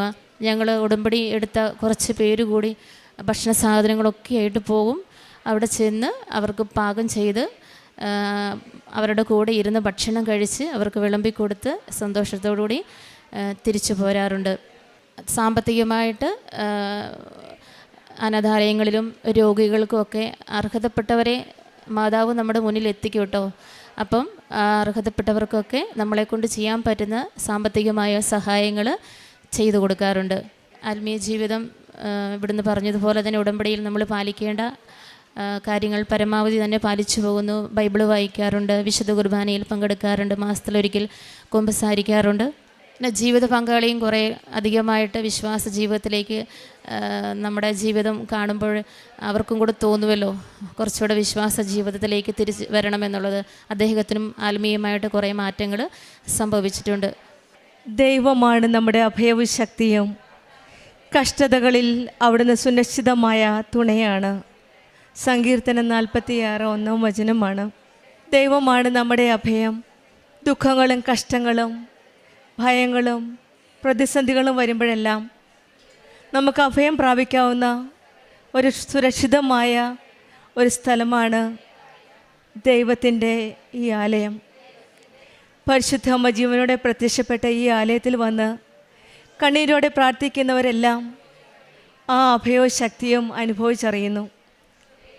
നമ്മുടെ സുനിശ്ചിതമായ ആ തുണയാണ് പരിശുദ്ധ അമ്മ നമുക്ക് നൽകുന്ന മധ്യസ്ഥം. നമ്മുടെ ഓരോ കാര്യങ്ങളും നമ്മളിവിടെ വന്ന് നിയോഗം സമർപ്പിച്ച് പ്രാർത്ഥിക്കുമ്പോഴെല്ലാം പരിശുദ്ധ അമ്മയുടെ മാധ്യസ്ഥതയിൽ കൂടെ ഈശോ നമ്മളെ അനുഗ്രഹിക്കുകയാണ്. ദൈവം നമ്മുടെ ശക്തിയാണ്. നമ്മുടെ ബലം, നമ്മുടെ മെറിറ്റ് പോകുമ്പോഴും നമ്മുടെ മെറിറ്റ് നമുക്ക് മതിയാകാതെ വരുമ്പോഴും ദൈവം നമ്മുടെ കൂടെ നിന്ന് നമ്മളെ ബലപ്പെടുത്തുന്ന, ശക്തിപ്പെടുത്തുന്ന ഒരു ദൈവമാണ് നമ്മുടെ ദൈവം എന്നാണ് ഈ മകളുടെ സാക്ഷ്യത്തിൽ നിന്ന് നമുക്ക് മനസ്സിലായത്. ബിജി സാബ് നമ്മളോട് പറഞ്ഞത്, വഴിയും വെള്ളവുമില്ലാത്ത ഒരു സ്ഥലം വിൽക്കുവാനായിട്ട് 10 വർഷത്തോളം ശ്രമിച്ചിരുന്നു. ഉടമ്പടി എടുത്തതിന് ശേഷമാണ്, ഉടമ്പടി വസ്തുക്കൾ ഉപയോഗിച്ച് പ്രാർത്ഥിച്ചതിന് ശേഷം ആ വസ്തുക്കൾ വിൽക്കുവാനും വീണ്ടും പുതിയൊരു സ്ഥലം വാങ്ങി മാറി താമസിക്കുവാനും ഒരു വീട് ഉണ്ടാക്കി അവിടെ പുതിയ സ്ഥലത്തേക്ക് മാറി താമസിക്കാനുള്ള അനുഗ്രഹം ഇവർക്ക് ലഭിച്ചെന്നാണ്. അസാധ്യമെന്ന് തോന്നുന്ന ഓരോ കാര്യങ്ങളും നമ്മുടെ ഉടമ്പടിയിൽ നിയോഗമായി സമർപ്പിച്ച് വിശ്വാസത്തോടെ പ്രാർത്ഥിക്കുമ്പോഴാണ് nothing is impossible for God. അസാധ്യമാകുന്ന എല്ലാം മനുഷ്യർ നമുക്ക് അസാധ്യമാണെന്ന് തോന്നുന്നത് ദൈവത്തിനെല്ലാം സാധ്യമാണ്. അങ്ങനെയാണ് ഈ മക്കൾക്ക് 10 വർഷം കഴിഞ്ഞിട്ട് ഉടമ്പടി എടുത്ത ഉടനെ ഈ മക്കളുടെ ജീവിതത്തിലൊരു നല്ല ഭവനം നൽകി വേണ്ടവിധം എല്ലാ അനുഗ്രഹങ്ങളും നൽകി ഇവരെ ആശീർവദിച്ചത്. പിന്നീട് ഇവർ പറഞ്ഞത് ഒരു കുഴൽക്കിണർ കുത്തുന്ന കാര്യമാണ്. 500 അടി കുഴൽക്കിണർ താഴ്ത്തിയിട്ടും പാറപ്പൊടി മാത്രമായിരുന്നു. പിന്നീട് അവർ പണി നിർത്തി. പിറ്റേ ദിവസം അന്ന് വൈകുന്നേരമാണ് ഉടമ്പടി വസ്തുക്കളായ ഉപ്പ് ഉപയോഗിച്ച് പ്രാർത്ഥിച്ച് വിശ്വാസ പ്രമാണം ചൊല്ലി ആ കിണറ്റിലിട്ടത്. പിറ്റേ ദിവസം പണിക്കാർ വന്നു. ആ പൈപ്പുകളെല്ലാം നീക്കി പണി നിർത്തി പോകുവാനായിട്ടാണ് വന്നിരുന്നത്. പക്ഷെങ്കിൽ അന്ന് രാവിലെ ഈശോയും അമ്മയും കഴിഞ്ഞൊരുങ്ങിയ ആ ജലമാണ് ഇവരെ വീണ്ടും അനുഗ്രഹിച്ചത്. പരിശുദ്ധ അമ്മയുടെ മധ്യസ്ഥതയിൽ പ്രാർത്ഥിച്ചപ്പോഴാണ് ഈശോ വെള്ളം നൽകി ഇവരെ അനുഗ്രഹിച്ചത്. അവനിൽ വിശ്വസിക്കുന്ന ഒരുവനെ ലജ്ജിക്കേണ്ടി വരികയില്ലെന്നാണ് വിശുദ്ധ ഗ്രന്ഥത്തിൽ പറയുന്നത്. റോമാക്കാർക്ക് എഴുതിയ ലേഖനം 10-11 പറയുന്നത്. വിശ്വാസത്തോടെ നമ്മൾ പ്രാർത്ഥിക്കുന്നതെല്ലാം നമുക്ക് ലഭിക്കുമെന്ന ഉറച്ച വിശ്വാസമാണ് മത്തായിയുടെ സുവിശേഷം 21-22 പറയുന്നത്. ഈ മക്കൾ വിശ്വാസത്തോടെ പ്രാർത്ഥിച്ചതിൻ്റെ ഫലമായിട്ടാണ് പാറപ്പൊടിയിൽ നിന്നാണ് ഈശോയും അമ്മയും ഇവർക്ക് ആ ജലം നൽകി അനുഗ്രഹിച്ചത്. നമ്മൾക്കും ആ വിശ്വാസം ലഭിക്കുവാനായിട്ട് പ്രാർത്ഥിക്കാം. പാറപ്പൊടിയിൽ നിന്ന് വെള്ളം ലഭിച്ചു തരുന്ന അസാധ്യമാണെന്ന് കരുതുന്ന കാര്യങ്ങൾ ഈശോയ്ക്കെല്ലാം സാധ്യമാണ്. ആ ശക്തിയും അഭയവും നമുക്ക് ആ അഭയം പ്രാപിക്കാനായിട്ടുള്ള അനുഗ്രഹം നമുക്ക് ലഭിക്കട്ടെ എന്ന് പ്രാർത്ഥിക്കാം. ഉടമ്പടി ജീവിതം നയിക്കുന്ന മക്കൾ ഓരോരുത്തരെയും ആ ആഴമായ വിശ്വാസത്തിന് വേണ്ടി നമുക്ക് പ്രാർത്ഥിക്കാം.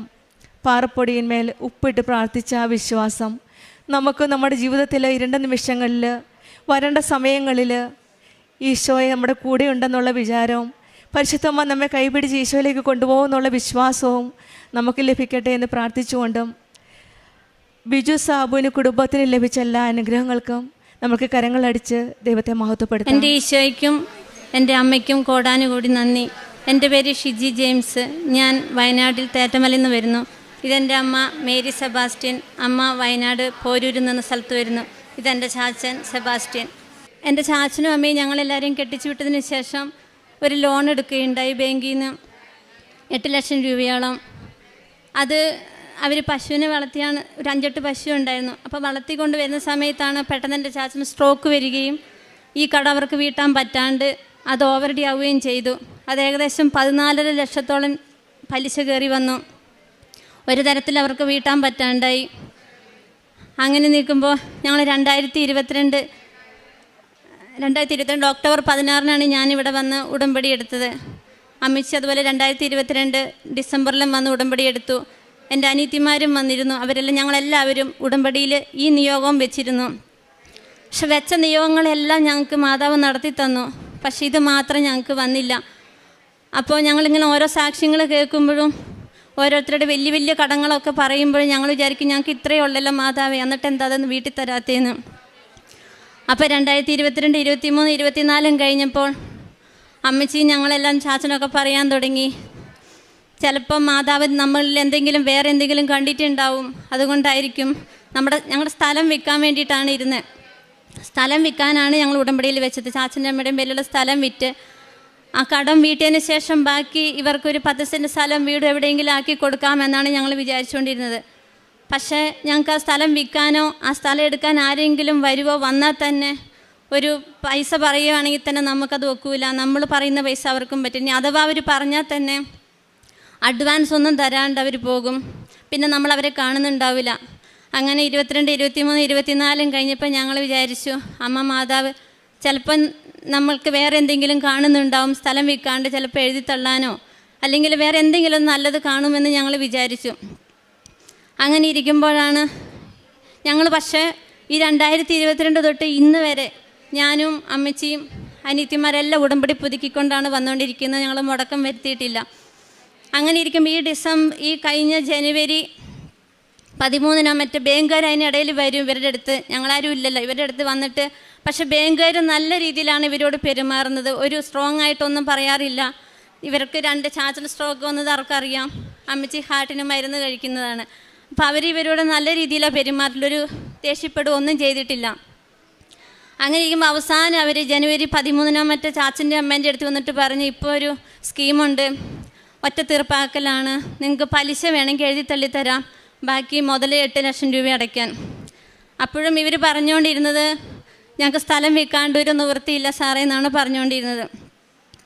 പക്ഷേ എങ്ങനെയൊന്നും അറിയത്തില്ല, അവരങ്ങനെ പറഞ്ഞെങ്കിലും പിന്നെ ഞാൻ പറയുമായിരുന്നു, ഈശോയെ നിൻ്റെ അടുത്ത് എന്തോരം പൈസയാണുള്ളത്, ഞങ്ങൾക്ക് ഇച്ചിരി തരാൻ നിനക്ക് പറ്റുമല്ലോ, ഞങ്ങൾക്ക് വേറെ ആരും സഹായിക്കാനില്ല, നീ മാത്രമേ ഞങ്ങൾക്ക്, നിങ്ങൾ രണ്ടുപേരും ഈശോയും അമ്മയും മാത്രമേ ഉള്ളൂ ഞങ്ങൾക്കെന്ന്, എന്തോരം പൈസയുണ്ട് നിൻ്റെ കയ്യിൽ നിന്ന്.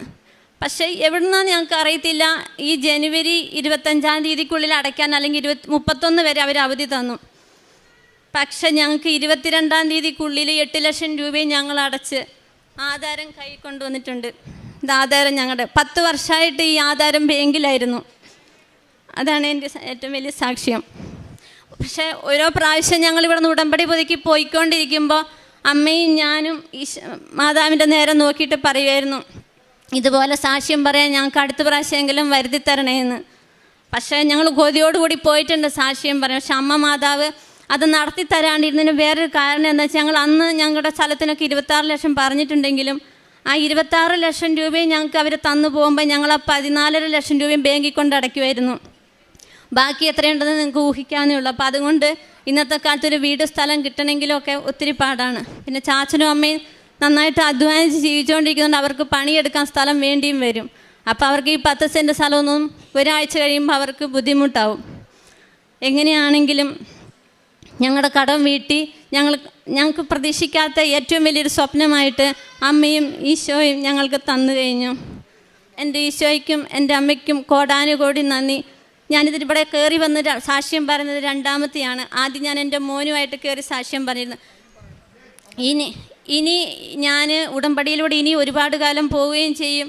എന്നെ കൊണ്ടാവുന്നത്രയും കാലം നമ്മുടെ ഒരു ആരോഗ്യമുണ്ടല്ലോ, ആരോഗ്യത്തിൻ്റെ അത്രയും കാലം എനിക്കിവിടെ ഉടമ്പടി എടുക്കാൻ വരണം എന്നാണ് എൻ്റെ ഏറ്റവും വലിയ ആഗ്രഹം. അത് അമ്മ മാതാവും ഈശോയും എനിക്ക് നടത്തി തരുമെന്ന് ഞാൻ വിചാരിക്കുന്നു.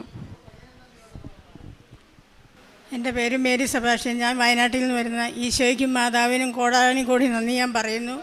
എൻ്റെ 6 വർഷമായി ഞാൻ എൻ്റെ നടുവിനും കാലിനും മുട്ടും തേയ്മാനം കാരണം ഒരടി പോലും നടക്കാൻ പാടില്ലാതെ വേദന കൊണ്ട് സഹിക്കത്തില്ലായിരുന്നു.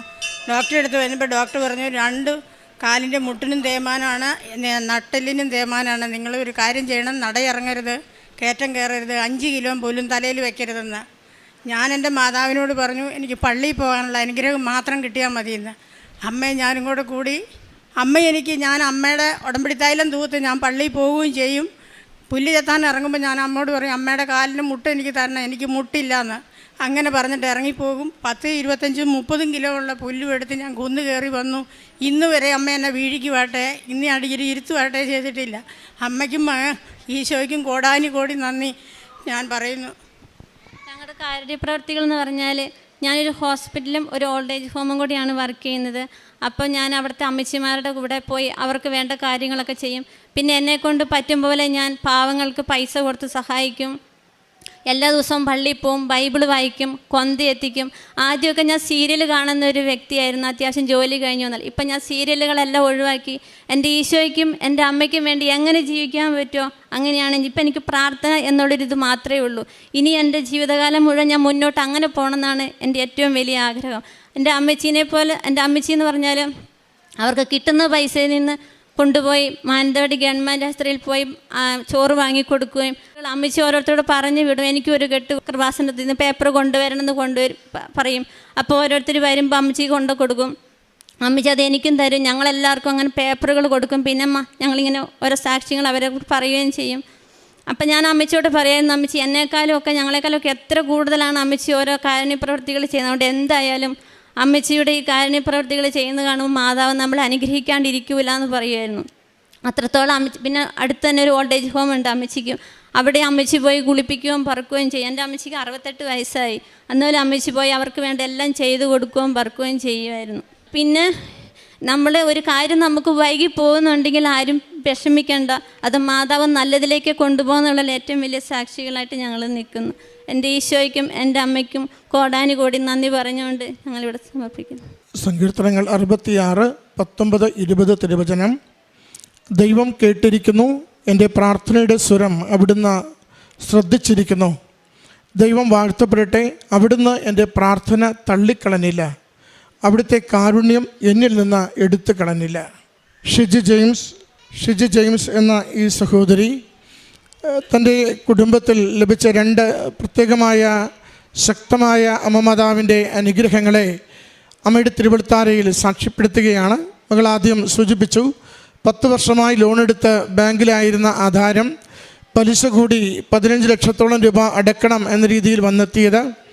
യാതൊരു നിവൃത്തിയുമില്ലാതെ നിൽക്കുന്നു. വീടും സ്ഥലവും വിൽക്കുവാൻ നോക്കിയിട്ട് എടുക്കുവാൻ പോലും ആരും വരാതെ ക്ലേശിക്കുന്ന നാളുകളിൽ അമ്മയുടെ കരങ്ങളിലേക്ക് പൂർണ്ണമായും ആ നിയോഗത്തെ വിട്ടുകൊടുത്ത് പ്രാർത്ഥിച്ചതിന് ലഭിച്ച അനുഗ്രഹത്തെയാണ് അൾത്താരയിൽ സാക്ഷ്യപ്പെടുത്തിയത്. മകൾ വാക്കുകൊണ്ട് 2 കാര്യങ്ങൾ സൂചിപ്പിച്ചു. ഒന്ന്, ഞങ്ങൾ ഒരിക്കൽ പോലും ഉടമ്പടി ഉഴപ്പുകയോ മുടക്കുകയോ ചെയ്തില്ല. ഞങ്ങൾ വെച്ച നിയോഗം സാധിക്കാതിരുന്നിട്ടും ഉടമ്പടിയിൽ നിന്ന് അല്പം പോലും പിന്നോട്ട് പോകാതെ ഉടമ്പടി ഞങ്ങൾ മുന്നോട്ട് കൊണ്ടുപോയി. അത് വിശ്വാസം വിശ്വസ്തതയായി വളരുന്നതിൻ്റെ അടയാളമാണ്. ഉടമ്പടിയിൽ നമുക്ക് ജോസഫ് അച്ഛൻ എപ്പോഴും പറയും, അടിസ്ഥാന മനസ്സ് അത് ദൈവത്തോടും മനുഷ്യരോടുമുള്ള വിശ്വസ്തതയാണ്. ആ വിശ്വസ്തതയുള്ളവർക്ക് മാത്രമാണ് നമ്മൾ ആഗ്രഹിക്കുന്നത് പോലെ പെട്ടെന്ന് കാര്യം നടക്കുന്നില്ലെങ്കിൽ കൂടിയും ദൈവം എൻ്റെ കാര്യത്തിൽ തീരുമാനമെടുക്കുവാൻ കെൽപ്പുള്ളവനും അവൻ്റെ സമയത്തത് നിവർത്തിച്ചു തരുവാൻ ശക്തിയുള്ളവനുമാണെന്ന് തിരിച്ചറിഞ്ഞുകൊണ്ട് വിശ്വസ്തയോടുകൂടി നമ്മുടെ ജീവിതം ദൈവത്തിന് നമ്മളെന്താണോ കൊടുക്കുവാനുള്ളത് ആ നമ്മൾ കൊടുക്കുവാനുള്ള ജീവിതം അത് വിശുദ്ധമായും വിവേകത്തോടു കൂടിയും ദൈവസ്നേഹത്തോടു കൂടിയും നയിക്കുവാൻ നിരന്തരം തയ്യാറാവുക. മകളെ രണ്ടാമത് സൂചിപ്പിച്ചത്, ദൈവത്തിൻ്റെ കരങ്ങളിൽ ഇഷ്ടം പോലെ കാശുണ്ടല്ലോ, കുറച്ച് കാശ് ഞങ്ങൾക്ക് തന്ന ഈ പ്രശ്നം പരിഹരിക്കുക. അത് നിഷ്കളങ്കമായ ഒരു പ്രാർത്ഥനയാണ്. ദൈവം സർവസമ്പന്നനാണ്, ദൈവം സർവഗുണങ്ങളുടെയും അധിപനാണ്, ദൈവം സർവശക്തനാണ്, അവിടുത്തേക്കൊന്നും കുറവില്ല. നാം അത് അബ്സ്ട്രാക്റ്റായി പ്രാർത്ഥിക്കുന്ന ഒരു പ്രാർത്ഥനയല്ല, മറിച്ച് എൻ്റെ അനുഭവത്തിൽ എൻ്റെ കർത്താവ് എനിക്ക് വേണ്ടതെന്ന് സമ്പത്തെങ്കിൽ എനിക്ക് സമ്പത്ത് നൽകുവാൻ, ആരോഗ്യം ആരോഗ്യമെങ്കിൽ എനിക്ക് ആരോഗ്യം നൽകുവാൻ, സമാധാനമെങ്കിൽ എനിക്ക് സമാധാനം നൽകുവാൻ, സ്നേഹമെങ്കിൽ എൻ്റെ ശൂന്യതകൾക്ക് സ്നേഹം നൽകുവാൻ എൻ്റെ കർത്താവ് എനിക്ക് പോകുന്നവനാണ്. ആ ഒരു ഉറച്ച പ്രത്യാശയിലാണ് ഈശോയോട് പ്രാർത്ഥിച്ചു കൊണ്ടിരിക്കുന്നത്.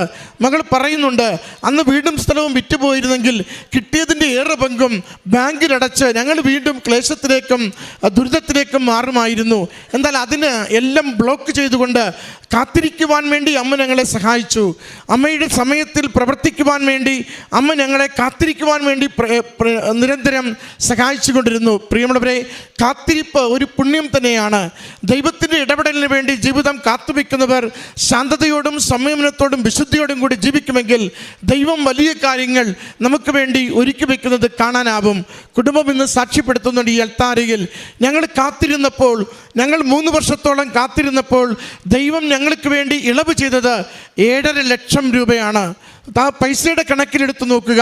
14.5 ലക്ഷം അടയ്ക്കേണ്ടത് 8 ലക്ഷം മാത്രം അടച്ചാൽ മതി എന്ന രീതിയിൽ ആ തീരുമാനം വരികയും അത് തന്നെ വീടും സ്ഥലവും തൊടാതെ മറ്റിടങ്ങളിലൂടെയൊക്കെ പൈസ ശേഖരിച്ച് അടച്ചു തീർക്കുവാൻ കുടുംബത്തിന് വഴിയൊരുക്കി കൊടുക്കുമ്പോൾ ദൈവം നമ്മളോട് പറയും, എനിക്ക് നിന്നെക്കുറിച്ചൊരു പദ്ധതിയുണ്ട്.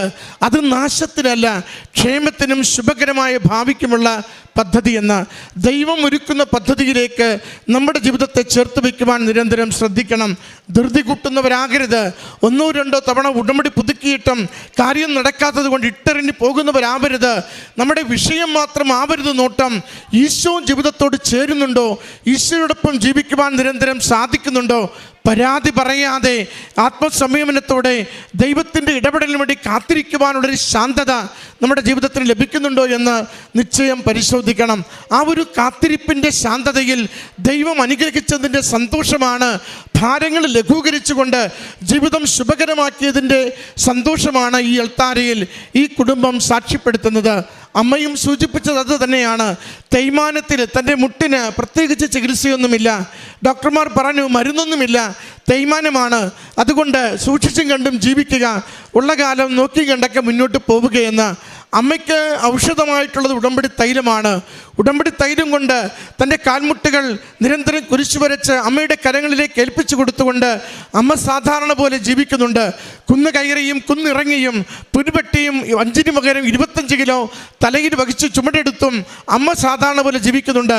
അമ്മ ഒന്നേ പറയുന്നുള്ളൂ, അമ്മ മാതാവിൻ്റെ കാൽമുട്ട് എനിക്ക് തരിക, എൻ്റെ കാൽമുട്ടില്ലെന്ന് അമ്മയ്ക്കറിയാമല്ലോ എന്ന്. ഇതൊരു ശരണവും വിശ്വാസവുമാണ്. ദൈവസ്നേഹത്തോടു കൂടി ഞാൻ ശരണപ്പെട്ടാൽ എൻ്റെ ജീവിതത്തിൻ്റെ കുറവുകളിൽ, എൻ്റെ ഇല്ലായ്മകളിൽ, എൻ്റെ ബലക്കുറവുകളിൽ എനിക്ക് ബലമാകുവാൻ എൻ്റെ അമ്മയും ഈശോയും കൂടെ ഉണ്ടാകുമെന്ന് അതിൻ്റെ സാക്ഷ്യമാണ് ഈ കുടുംബം ഈ അൾത്താരയിൽ പങ്കുവെച്ചത്. പ്രിയമുള്ളവരെ, ഇല്ലായ്മകളെ ദൈവകരങ്ങളിൽ കൊടുക്കുക, ബലമില്ലായ്മകളെ ദൈവകരങ്ങളിൽ കൊടുക്കുക, സമ്പത്തില്ലായ്മകളെ ദൈവകരങ്ങളിൽ കൊടുക്കുക, ദൈവത്തിൻ്റെ ഇടപെടലിന് വേണ്ടി ശാന്തതയോടെ കാത്തിരിക്കുക. അവൻ നമുക്ക് വിജയവും സമാധാനവും സുരക്ഷിതത്വവും ദീർഘായുസ്സും നൽകി നമ്മുടെ ജീവിത സാഹചര്യങ്ങളെ അനുഗ്രഹിക്കുക തന്നെ ചെയ്യും. ഈ കുടുംബത്തിന് ലഭിച്ച ഈ അനുഗ്രഹങ്ങൾക്ക് അമ്മ മാതാവിനും തിരുക്കുമാരനും നന്ദി പറഞ്ഞുകൊണ്ട് കരങ്ങളടിച്ച് ഈ സാക്ഷ്യം നമുക്ക് സമർപ്പിക്കാം. എൻ്റെ പേര് നിതില ലൈബൻ. ഞാൻ വൈപ്പിൻ കുരിശിങ്കൽ പള്ളി ഇടവകയിൽ നിന്ന് വരുന്നു. ഇതെൻ്റെ ഹസ്ബൻഡ് ലൈബൻ. എൻ്റെ മൂത്ത കുട്ടിയാണ് ഇസഡോറ. ഇത് ഹസ്ബൻഡിൻ്റെ മമ്മി. രണ്ടാമത്തെ കുട്ടി ഇസഹാക്ക്. ഞാനിവിടെ ഉടമ്പടി എടുക്കുന്നത് മാർച്ച് മാസം 2025 ആണ്. എനിക്ക് കൃപാസനത്തെക്കുറിച്ച് കഴിഞ്ഞ 9 വർഷങ്ങളായിട്ട് അറിയാം. ഞങ്ങളിവിടെ മൂത്ത കുട്ടിയായിട്ട് ഇവിടെ വന്നിട്ടുള്ളതാണ്. തപസ് ധ്യാനമൊക്കെ കൂടിപ്പോയവരാണ്. ഈ കാലഘട്ടം അത്രയും പരിശുദ്ധ അമ്മയുടെ മാധ്യസ്ഥം മൂലം, കൃപാസന അമ്മയുടെ മാധ്യസ്ഥം മൂലം ഞങ്ങളുടെ കുടുംബത്തിന് നൽകിക്കൊണ്ടിരിക്കുന്ന എല്ലാ അനുഗ്രഹങ്ങൾക്കും ആദ്യമേ തന്നെ പരിശുദ്ധ അമ്മയ്ക്ക് പരിപൂർണമായി പൂർണ്ണ മനസ്സോടുകൂടെ തന്നെ അമ്മയുടെ മാധ്യസ്ഥത്തിൽ നേടുത്തുന്ന എല്ലാ അനുഗ്രഹങ്ങൾക്കും നന്ദി പറയുന്നു. ഞാനിവിടെ ഉടമ്പടിയെക്കുറിച്ച് എനിക്ക് നന്നായി ബോധ്യമുണ്ടായിരുന്നെങ്കിലും ഞാൻ അങ്ങനെ ഉടമ്പടി എടുക്കാനുള്ള ഒരു പ്രേരണ എനിക്ക് ഉണ്ടായിരുന്നില്ല. ആ കാലഘട്ടത്തിലാണ് ഞാൻ ഒരു ജോലിയിൽ കയറുന്നത്. ജോലിയിൽ കയറി ഒരു 6 മാസത്തോളം ഞാൻ എൻ്റെ കഴിവിനെ, പരിപൂർണമായി എൻ്റെ കഴിവിനെ ആശ്രയിച്ചുകൊണ്ട് ഞാൻ ആ ജോലിയിൽ തുടരാൻ ആഗ്രഹിച്ചു. അതിൽ സക്സസ് ഉണ്ടാകും, പ്രശ്നങ്ങളൊന്നും ഇല്ലാതെ നല്ല രീതിയിൽ ആ പ്രോസസ്സ് കൊണ്ടുപോകാൻ പറ്റും എന്നുള്ള ഇതിൽ ഞാൻ മുന്നോട്ട് പോയി. പക്ഷേ എനിക്ക് പരാജയമായിരുന്നു, വൻ പരാജയമായിരുന്നു. ഒരു കാരണവശാലും എനിക്കതൊന്നും ചെയ്യാൻ പറ്റാത്തൊരവസ്ഥയിലായിരുന്നു. ആ ഒരു അവസ്ഥയിൽ ആകെ മാനസികമായി വിഷമിച്ചുകൊണ്ടിരിക്കുന്ന സമയത്താണ് പിന്നീട് ഞാൻ രണ്ടാമതും കൃപാസനത്തിലെ സാക്ഷ്യങ്ങളെക്കുറിച്ച് പിന്നെയും കാണാൻ തുടങ്ങിയത്. അപ്പോൾ എനിക്ക് മനസ്സിലൊരിതുണ്ടായി. ഞാനന്ന് കൃപാസനത്തിൽ വന്ന് ഒരു ദിവസം ഇവിടെ വന്ന് പ്രാർത്ഥിക്കാം. അങ്ങനെ ഇവിടെ വന്ന അന്ന് എനിക്കൊരു പ്രേരണ ഉണ്ടായത് ഇവിടെ വന്ന് ഉടമ്പടി എടുക്കണം. അങ്ങനെ പിറ്റേ ദിവസം തന്നെ ഞാൻ രണ്ടാമത് വന്ന് ഇവിടെ വന്ന് ഉടമ്പടി എടുക്കുകയാണ് ഉണ്ടായത്.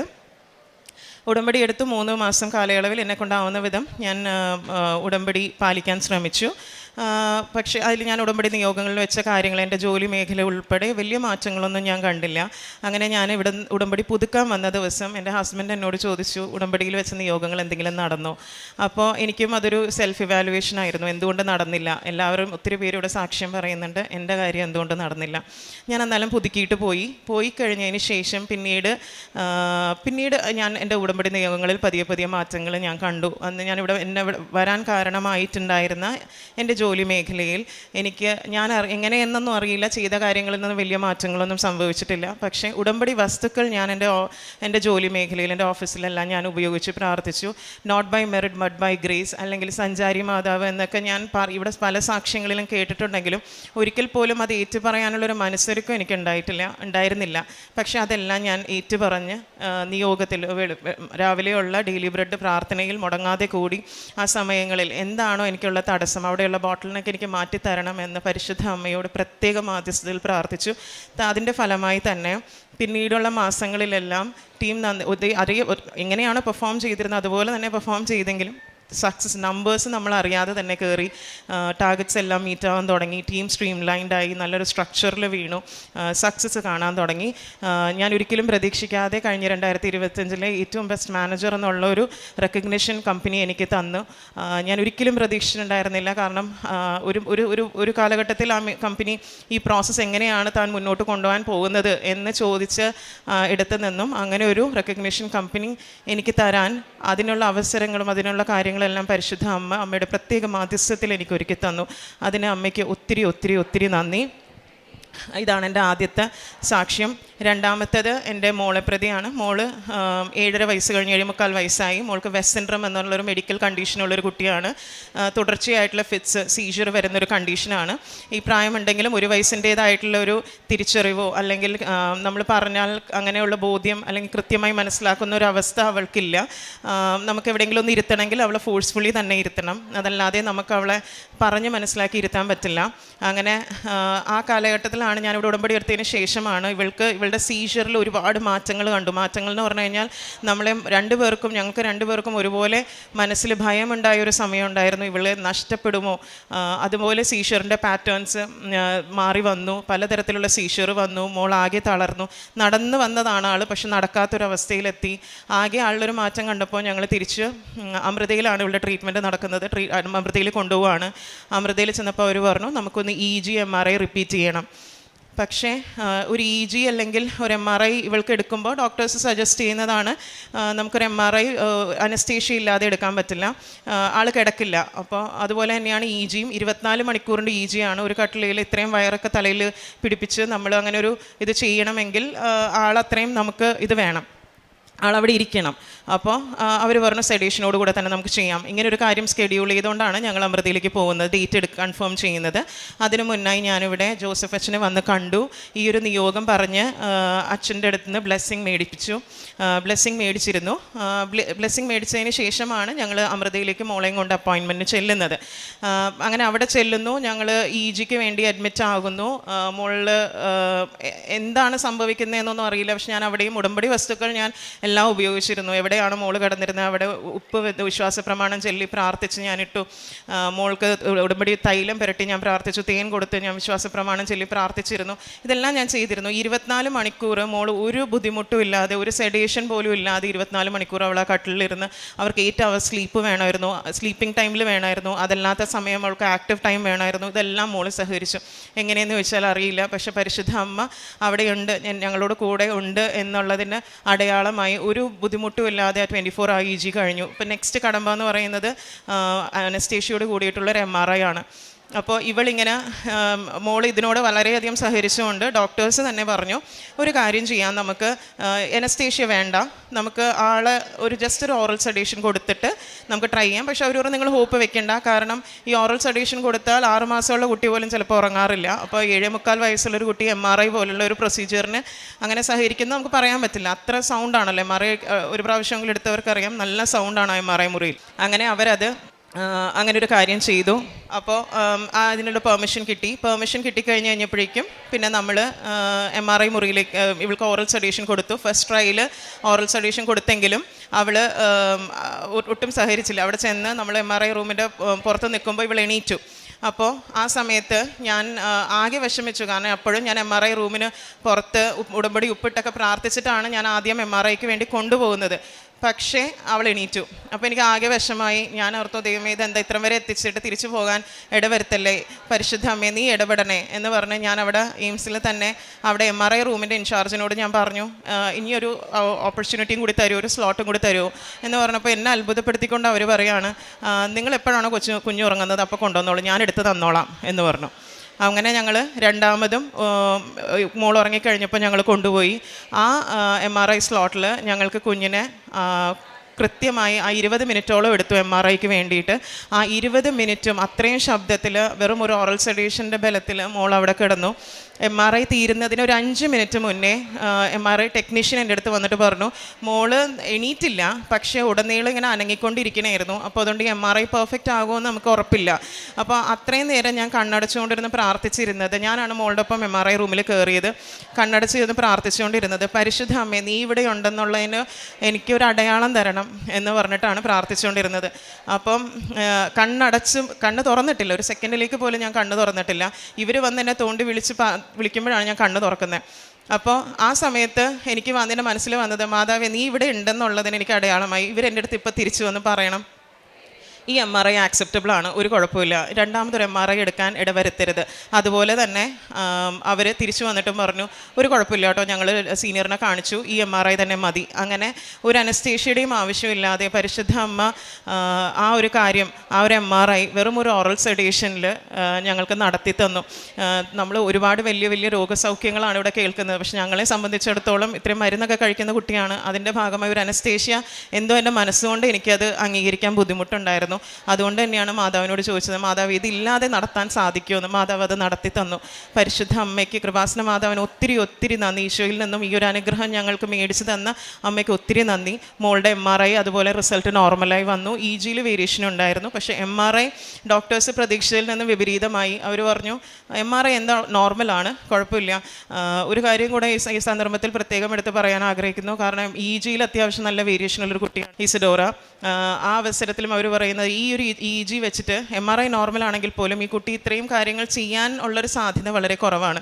അതിനുള്ളൊരു ഉത്തരം ഞങ്ങളുടെ കയ്യിലില്ല. പക്ഷെ അതിനുള്ളൊരു ഉത്തരമായി ഞാൻ ഇന്നും വിശ്വസിക്കുന്നത് ഈശോയുടെ വലിയ അനുഗ്രഹം, ഈശോയുടെ കയ്യൊപ്പ് എൻ്റെ കുഞ്ഞിൻ്റെ മേലുണ്ട് എന്നുള്ളതാണ്. പരിശുദ്ധ അമ്മ അന്ന് മുതൽ ഈ നിമിഷം വരെ എൻ്റെ കുഞ്ഞിനെ അമ്മയുടെ തൃക്കരങ്ങളിൽ, അമ്മയുടെ ആ നീലങ്കിയിൽ പൊതിഞ്ഞു പിടിച്ചിരിക്കുന്നതുകൊണ്ടാണ് ഇത്രയും മാറ്റങ്ങളും ഇത്രയും കാര്യങ്ങൾ എൻ്റെ കുഞ്ഞിന് ഈ രോഗാവസ്ഥയോട് കൂടെ തന്നെ ചെയ്യാൻ പറ്റുന്നത്. ഈ അനുഗ്രഹത്തിനും പരിശുദ്ധ അമ്മയ്ക്ക് ഒത്തിരി ഒത്തിരി ഒത്തിരി നന്ദി. മൂന്നാമത്തെ എൻ്റെ സാക്ഷ്യം എന്ന് പറയുന്നത്, ഞാനൊരു ഡെൻറ്റൽ ബ്രിഡ്ജിങ് ചെയ്തിരുന്നു.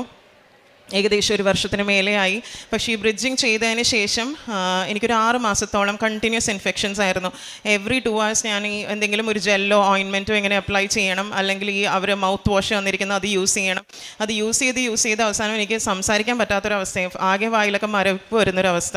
അപ്പോൾ ഡോക്ടേഴ്സ് പറഞ്ഞിരുന്നത് പ്രൊസീജിയറിൽ വന്നൊരു പ്രശ്നം കൊണ്ടല്ല, പക്ഷേ തൻ്റെ ഗംസിൻ്റെ എന്തോ പ്രശ്നം കൊണ്ടാണെന്നാണ്. അങ്ങനെ ഞാൻ മരുന്നുകളെല്ലാം നിർത്തി, ഉടമ്പടി വസ്തുക്കൾ ഉപയോഗിക്കാൻ തുടങ്ങി. ഉടമ്പടി തൈലം, വിശ്വാസ പ്രമാണം പറഞ്ഞുകൊണ്ട് ഞാൻ തേച്ചു, മരുന്നായി ഉപയോഗിച്ചു, ഉപ്പ് ഉപയോഗിച്ച് പ്രാർത്ഥിച്ചു. അതിൻ്റെ ഫലമായി അന്ന് മുതൽ ഇന്ന് വരെ പിന്നീട് എനിക്ക് ആ ഒരു ഇൻഫെക്ഷൻ വന്നിട്ടില്ല. എന്തെങ്കിലും ഒരു ബുദ്ധിമുട്ട് എനിക്ക് ആ ബ്രിഡ്ജിങ്ങിൽ തോന്നിയാൽ പോലും ഞാൻ ആകെ ചെയ്യുന്നത് ഉടമ്പടി വസ്തുക്കൾ ഉപയോഗിക്കുക എന്നുള്ളതാണ്. ഇതിനും അമ്മയ്ക്ക് ഞാൻ ഒത്തിരി ഒത്തിരി ഒത്തിരി നന്ദി പറയുന്നു. ഹസ്ബൻഡ്, പിന്നെ നാലാമത്തെ ഒരു കാര്യം, ഹസ്ബൻഡിൻ്റെ ജോലി മേഖലയിൽ ഹസ്ബൻഡിന് കുറച്ച് ഫണ്ടിൻ്റെ സാങ്ഷൻ ആവാനുള്ളൊരു ബുദ്ധിമുട്ട് വന്നിരുന്നു. ഞാൻ പ്രത്യേകമായി അമ്മയോട് ഒത്തിരി ചോദിച്ച് മേടിച്ചതൊന്നുമല്ല, പക്ഷേ എന്നാലും പ്രാർത്ഥനയുടെ സമയത്ത് ആൾ എന്നോട് ഇങ്ങനെ ഒരു കാര്യം ഷെയർ ചെയ്തപ്പോൾ ഞാനത് ഡെയിലി ബ്രെഡിൻ്റെ സമയത്താണെങ്കിലും ഞാനത് ഓർത്ത് പ്രാർത്ഥിച്ചിരുന്നു. എന്താണെങ്കിലും അതൊന്ന് അതിൻ്റെ തടസ്സം മാറാനും ആ ഫണ്ട് എന്താണോ അപ്രൂവ് ആയി വരേണ്ടത് അപ്രൂവ് ആകാനും വേണ്ടി അധികം താമസിയാതെ തന്നെ എൻ്റെ ആദ്യത്തെ ഉടമ്പടി പുതുക്കി കഴിഞ്ഞപ്പോൾ തന്നെ ആ ഫണ്ടാണെങ്കിലും ഹസ്ബൻഡിന് അത് അപ്രൂവായി വന്നു. ഇതുവരെ ഈശോ നൽകിയ എല്ലാ അനുഗ്രഹങ്ങൾക്കും, കൃപാസന മാതാവിൻ്റെ മാധ്യസ്ഥത്തിലൂടെ ഈശോ നൽകിയ എല്ലാ അനുഗ്രഹങ്ങൾക്കും പ്രത്യേകം നന്ദി പറയുന്നു. പ്രേക്ഷിത പ്രവർത്തനമായി ഞാൻ പത്രം മേടിച്ച് എൻ്റെ ജോലി മേഖലകളിലും ഭവന ഭവനങ്ങളിലും പള്ളികളിലും ഞാൻ കൊടുക്കുമായിരുന്നു. എന്നെക്കൊണ്ട് സാധിക്കുന്നവരോടെല്ലാം തന്നെ ഞാൻ ഈശോയെക്കുറിച്ചും പരിശുദ്ധ അമ്മയെക്കുറിച്ചും ഞാൻ സംസാരിക്കും. ഇതാണ് ഞാൻ എന്നെക്കൊണ്ടാവുന്ന രീതിയിലുള്ള പ്രേക്ഷിത പ്രവർത്തനം ഞാൻ ചെയ്തിരുന്നത്. എൻ്റെ കയ്യിൽ എപ്പോഴും ലോക്കറ്റ് ഉണ്ടാവും. ഇവിടുത്തെ എവിടെയെങ്കിലും ഒരു ആളെ ഞാൻ കാണുകയാണ്, ആവശ്യമുള്ള ഒരാളാണെങ്കിൽ, വ്യക്തിയാണെങ്കിൽ, ഞാൻ ആ ലോക്കറ്റോ പത്രമോ എന്തെങ്കിലും ഒന്ന് കൊടുക്കും. ഇവിടെ നിന്നുള്ള എന്തെങ്കിലും ഒരു വെഞ്ചരിച്ച വസ്തുക്കൾ ഞാൻ കൈമാറാറുണ്ട്. പിന്നെ കാരുണ്യ പ്രവർത്തികൾ എന്ന് പറയുന്നത് എൻ്റെ അറിവിലേക്ക് ഞാൻ അറിയുകയാണ്. ഇപ്പം മരുന്നിനോ അല്ലെങ്കിൽ കല്യാണ ആവശ്യങ്ങൾക്കോ, അതല്ല ഹോസ്പിറ്റൽ ആവശ്യങ്ങൾക്ക്, ചികിത്സയ്ക്ക്, പഠനത്തിന്, അങ്ങനെ ഏതെങ്കിലും മേഖലകളിൽ ആവശ്യമുള്ള ആരെങ്കിലും ഉണ്ടെങ്കിൽ അവർക്ക് എന്നേലാകുന്ന വിധം ഞാൻ സാമ്പത്തിക സഹായം ചെയ്യാറുണ്ട്. ഇതാണ് എൻ്റെ ഭാഗത്തുനിന്ന് ഞാൻ ചെയ്യുന്ന കാരുണ്യ പ്രവർത്തികൾ. ഈശോയ്ക്കും അമ്മയ്ക്കും ഒത്തിരി ഒത്തിരി ഒത്തിരി നന്ദി. വലിയൊരു സംരക്ഷണത്തിലൂടെ കടന്നു പോകുന്നൊരു കുടുംബമാണ് ഞങ്ങളുടെ. ഇങ്ങനെ മോൾക്കുര കണ്ടീഷൻ ഉണ്ടെങ്കിൽ പോലും മാനസികമായി തളരാതെ ഞങ്ങളെ ചേർത്ത് പിടിക്കുന്ന ഈശോയുടെ വലിയ സ്നേഹവും പരിശുദ്ധ അമ്മയുടെ പ്രത്യേക കരുതലുമാണ്. അതിന് ഒത്തിരി ഒത്തിരി ഒത്തിരി നന്ദി. തോബിത്തിൻ്റെ പുസ്തകം 13-ാം അധ്യായം 6-ാം തിരുവചനം. പൂർണ്ണ ഹൃദയത്തോടും പൂർണ്ണ മനസ്സോടും കൂടി നിങ്ങൾ കർത്താവിലേക്ക് തിരിയുകയും അവിടുത്തെ സന്നിധിയിൽ സത്യസന്ധമായി വ്യാപരിക്കുകയും ചെയ്താൽ അവിടുന്ന് നിങ്ങളെ കടാക്ഷിക്കും, നിങ്ങളിൽ നിന്ന് മുഖം മറയ്ക്കുകയില്ല. അവിടുന്ന് നിങ്ങൾക്ക് ചെയ്ത നന്മയെപ്പറ്റി ചിന്തിക്കുവിൻ, ഉച്ചത്തിൽ അവിടത്തേക്ക് കൃതജ്ഞതയർപ്പിക്കുവിൻ. നിതില, ലൈബിൻ എന്ന ഈ മക്കൾ ഇവിടെ വന്ന് അവരുടെ ജീവിതത്തിലുണ്ടായ എല്ലാ പ്രതിസന്ധികളിലും ഉടമ്പടിയെടുത്ത് പ്രാർത്ഥിച്ചപ്പോൾ പരിശുദ്ധ അമ്മയുടെ മധ്യസ്ഥതയിൽ ഈശോ അവരുടെ ജീവിതത്തിൽ ചെയ്ത വലിയ അത്ഭുതങ്ങളെക്കുറിച്ചാണ് അവരിപ്പോൾ ഇവിടെ ഏറ്റുപറഞ്ഞുകൊണ്ടിരുന്നത്. നിതില പറയുന്നത്, അവരുടെ ഈ സാക്ഷ്യം നമുക്ക് കേൾക്കുമ്പോൾ മനസ്സിലാകുന്നത്, ഈ ഉടമ്പടി എല്ലാ കണ്ടൻറ്റുകളും ഓൾമോസ്റ്റ് എല്ലാ കണ്ടൻറ്റും അടങ്ങിയിട്ടുള്ള ഒരു നല്ല സാക്ഷ്യമാണെന്ന് നമുക്ക് തോന്നും. കാരണം അവരുടെ ജീവിത പ്രതിസന്ധികളിലൂടെ കടന്നു പോകുമ്പോൾ പരിശുദ്ധ അമ്മ അവർക്ക് മാധ്യസ്ഥം വഹിക്കുന്നത് ലൈറ്റ് വെയ്റ്റിന്, അവരുടെ ജീവിത ഭാരമെല്ലാം സമയച്ചുരുക്കത്തിൽ തന്നെ ലഘൂകരിച്ചു കൊടുക്കുന്ന ഒരു വലിയ സാക്ഷ്യമാണ്. അതുപോലെ തന്നെ മകളുടെ അവാർഡ്, ബെസ്റ്റ് മാനേജർ അവാർഡ്, അവരൊട്ടും തന്നെ അപ്രതീക്ഷിതമായ സമയത്ത് വളരെ നോർമലായി ചെയ്തുകൊണ്ടിരുന്ന ജോലികളിൽ ഈശോ അവർക്ക് വലിയൊരു റെക്കഗ്നിഷൻ കൊടുക്കുന്നതായി നമുക്ക് കാണാനായിട്ട് സാധിക്കും. അതുപോലെ തന്നെ പരിശുദ്ധ അമ്മയുടെ മാധ്യസ്ഥം, എൻ്റെ അമ്മയുടെ സാമീപ്യം എനിക്കുണ്ടോ എന്ന് ചോദിക്കുമ്പോഴെല്ലാം കുഞ്ഞിൻ്റെ MRI സമയത്ത് ഇങ്ങനെ ഒരു ഫിറ്റ്സ് പ്രോബ്ലമുള്ളൊരു കുഞ്ഞ്, വളരെ വൈകല്യങ്ങളുള്ള ഒരു കുഞ്ഞിനെ MRI എടുക്കുന്നത് ഒരു നോർമൽ ഓറൽ അനസ്തേഷ്യ, ഒരു സെഡേഷനിൽ സാധ്യമല്ല എന്ന് നമുക്കറിയാം.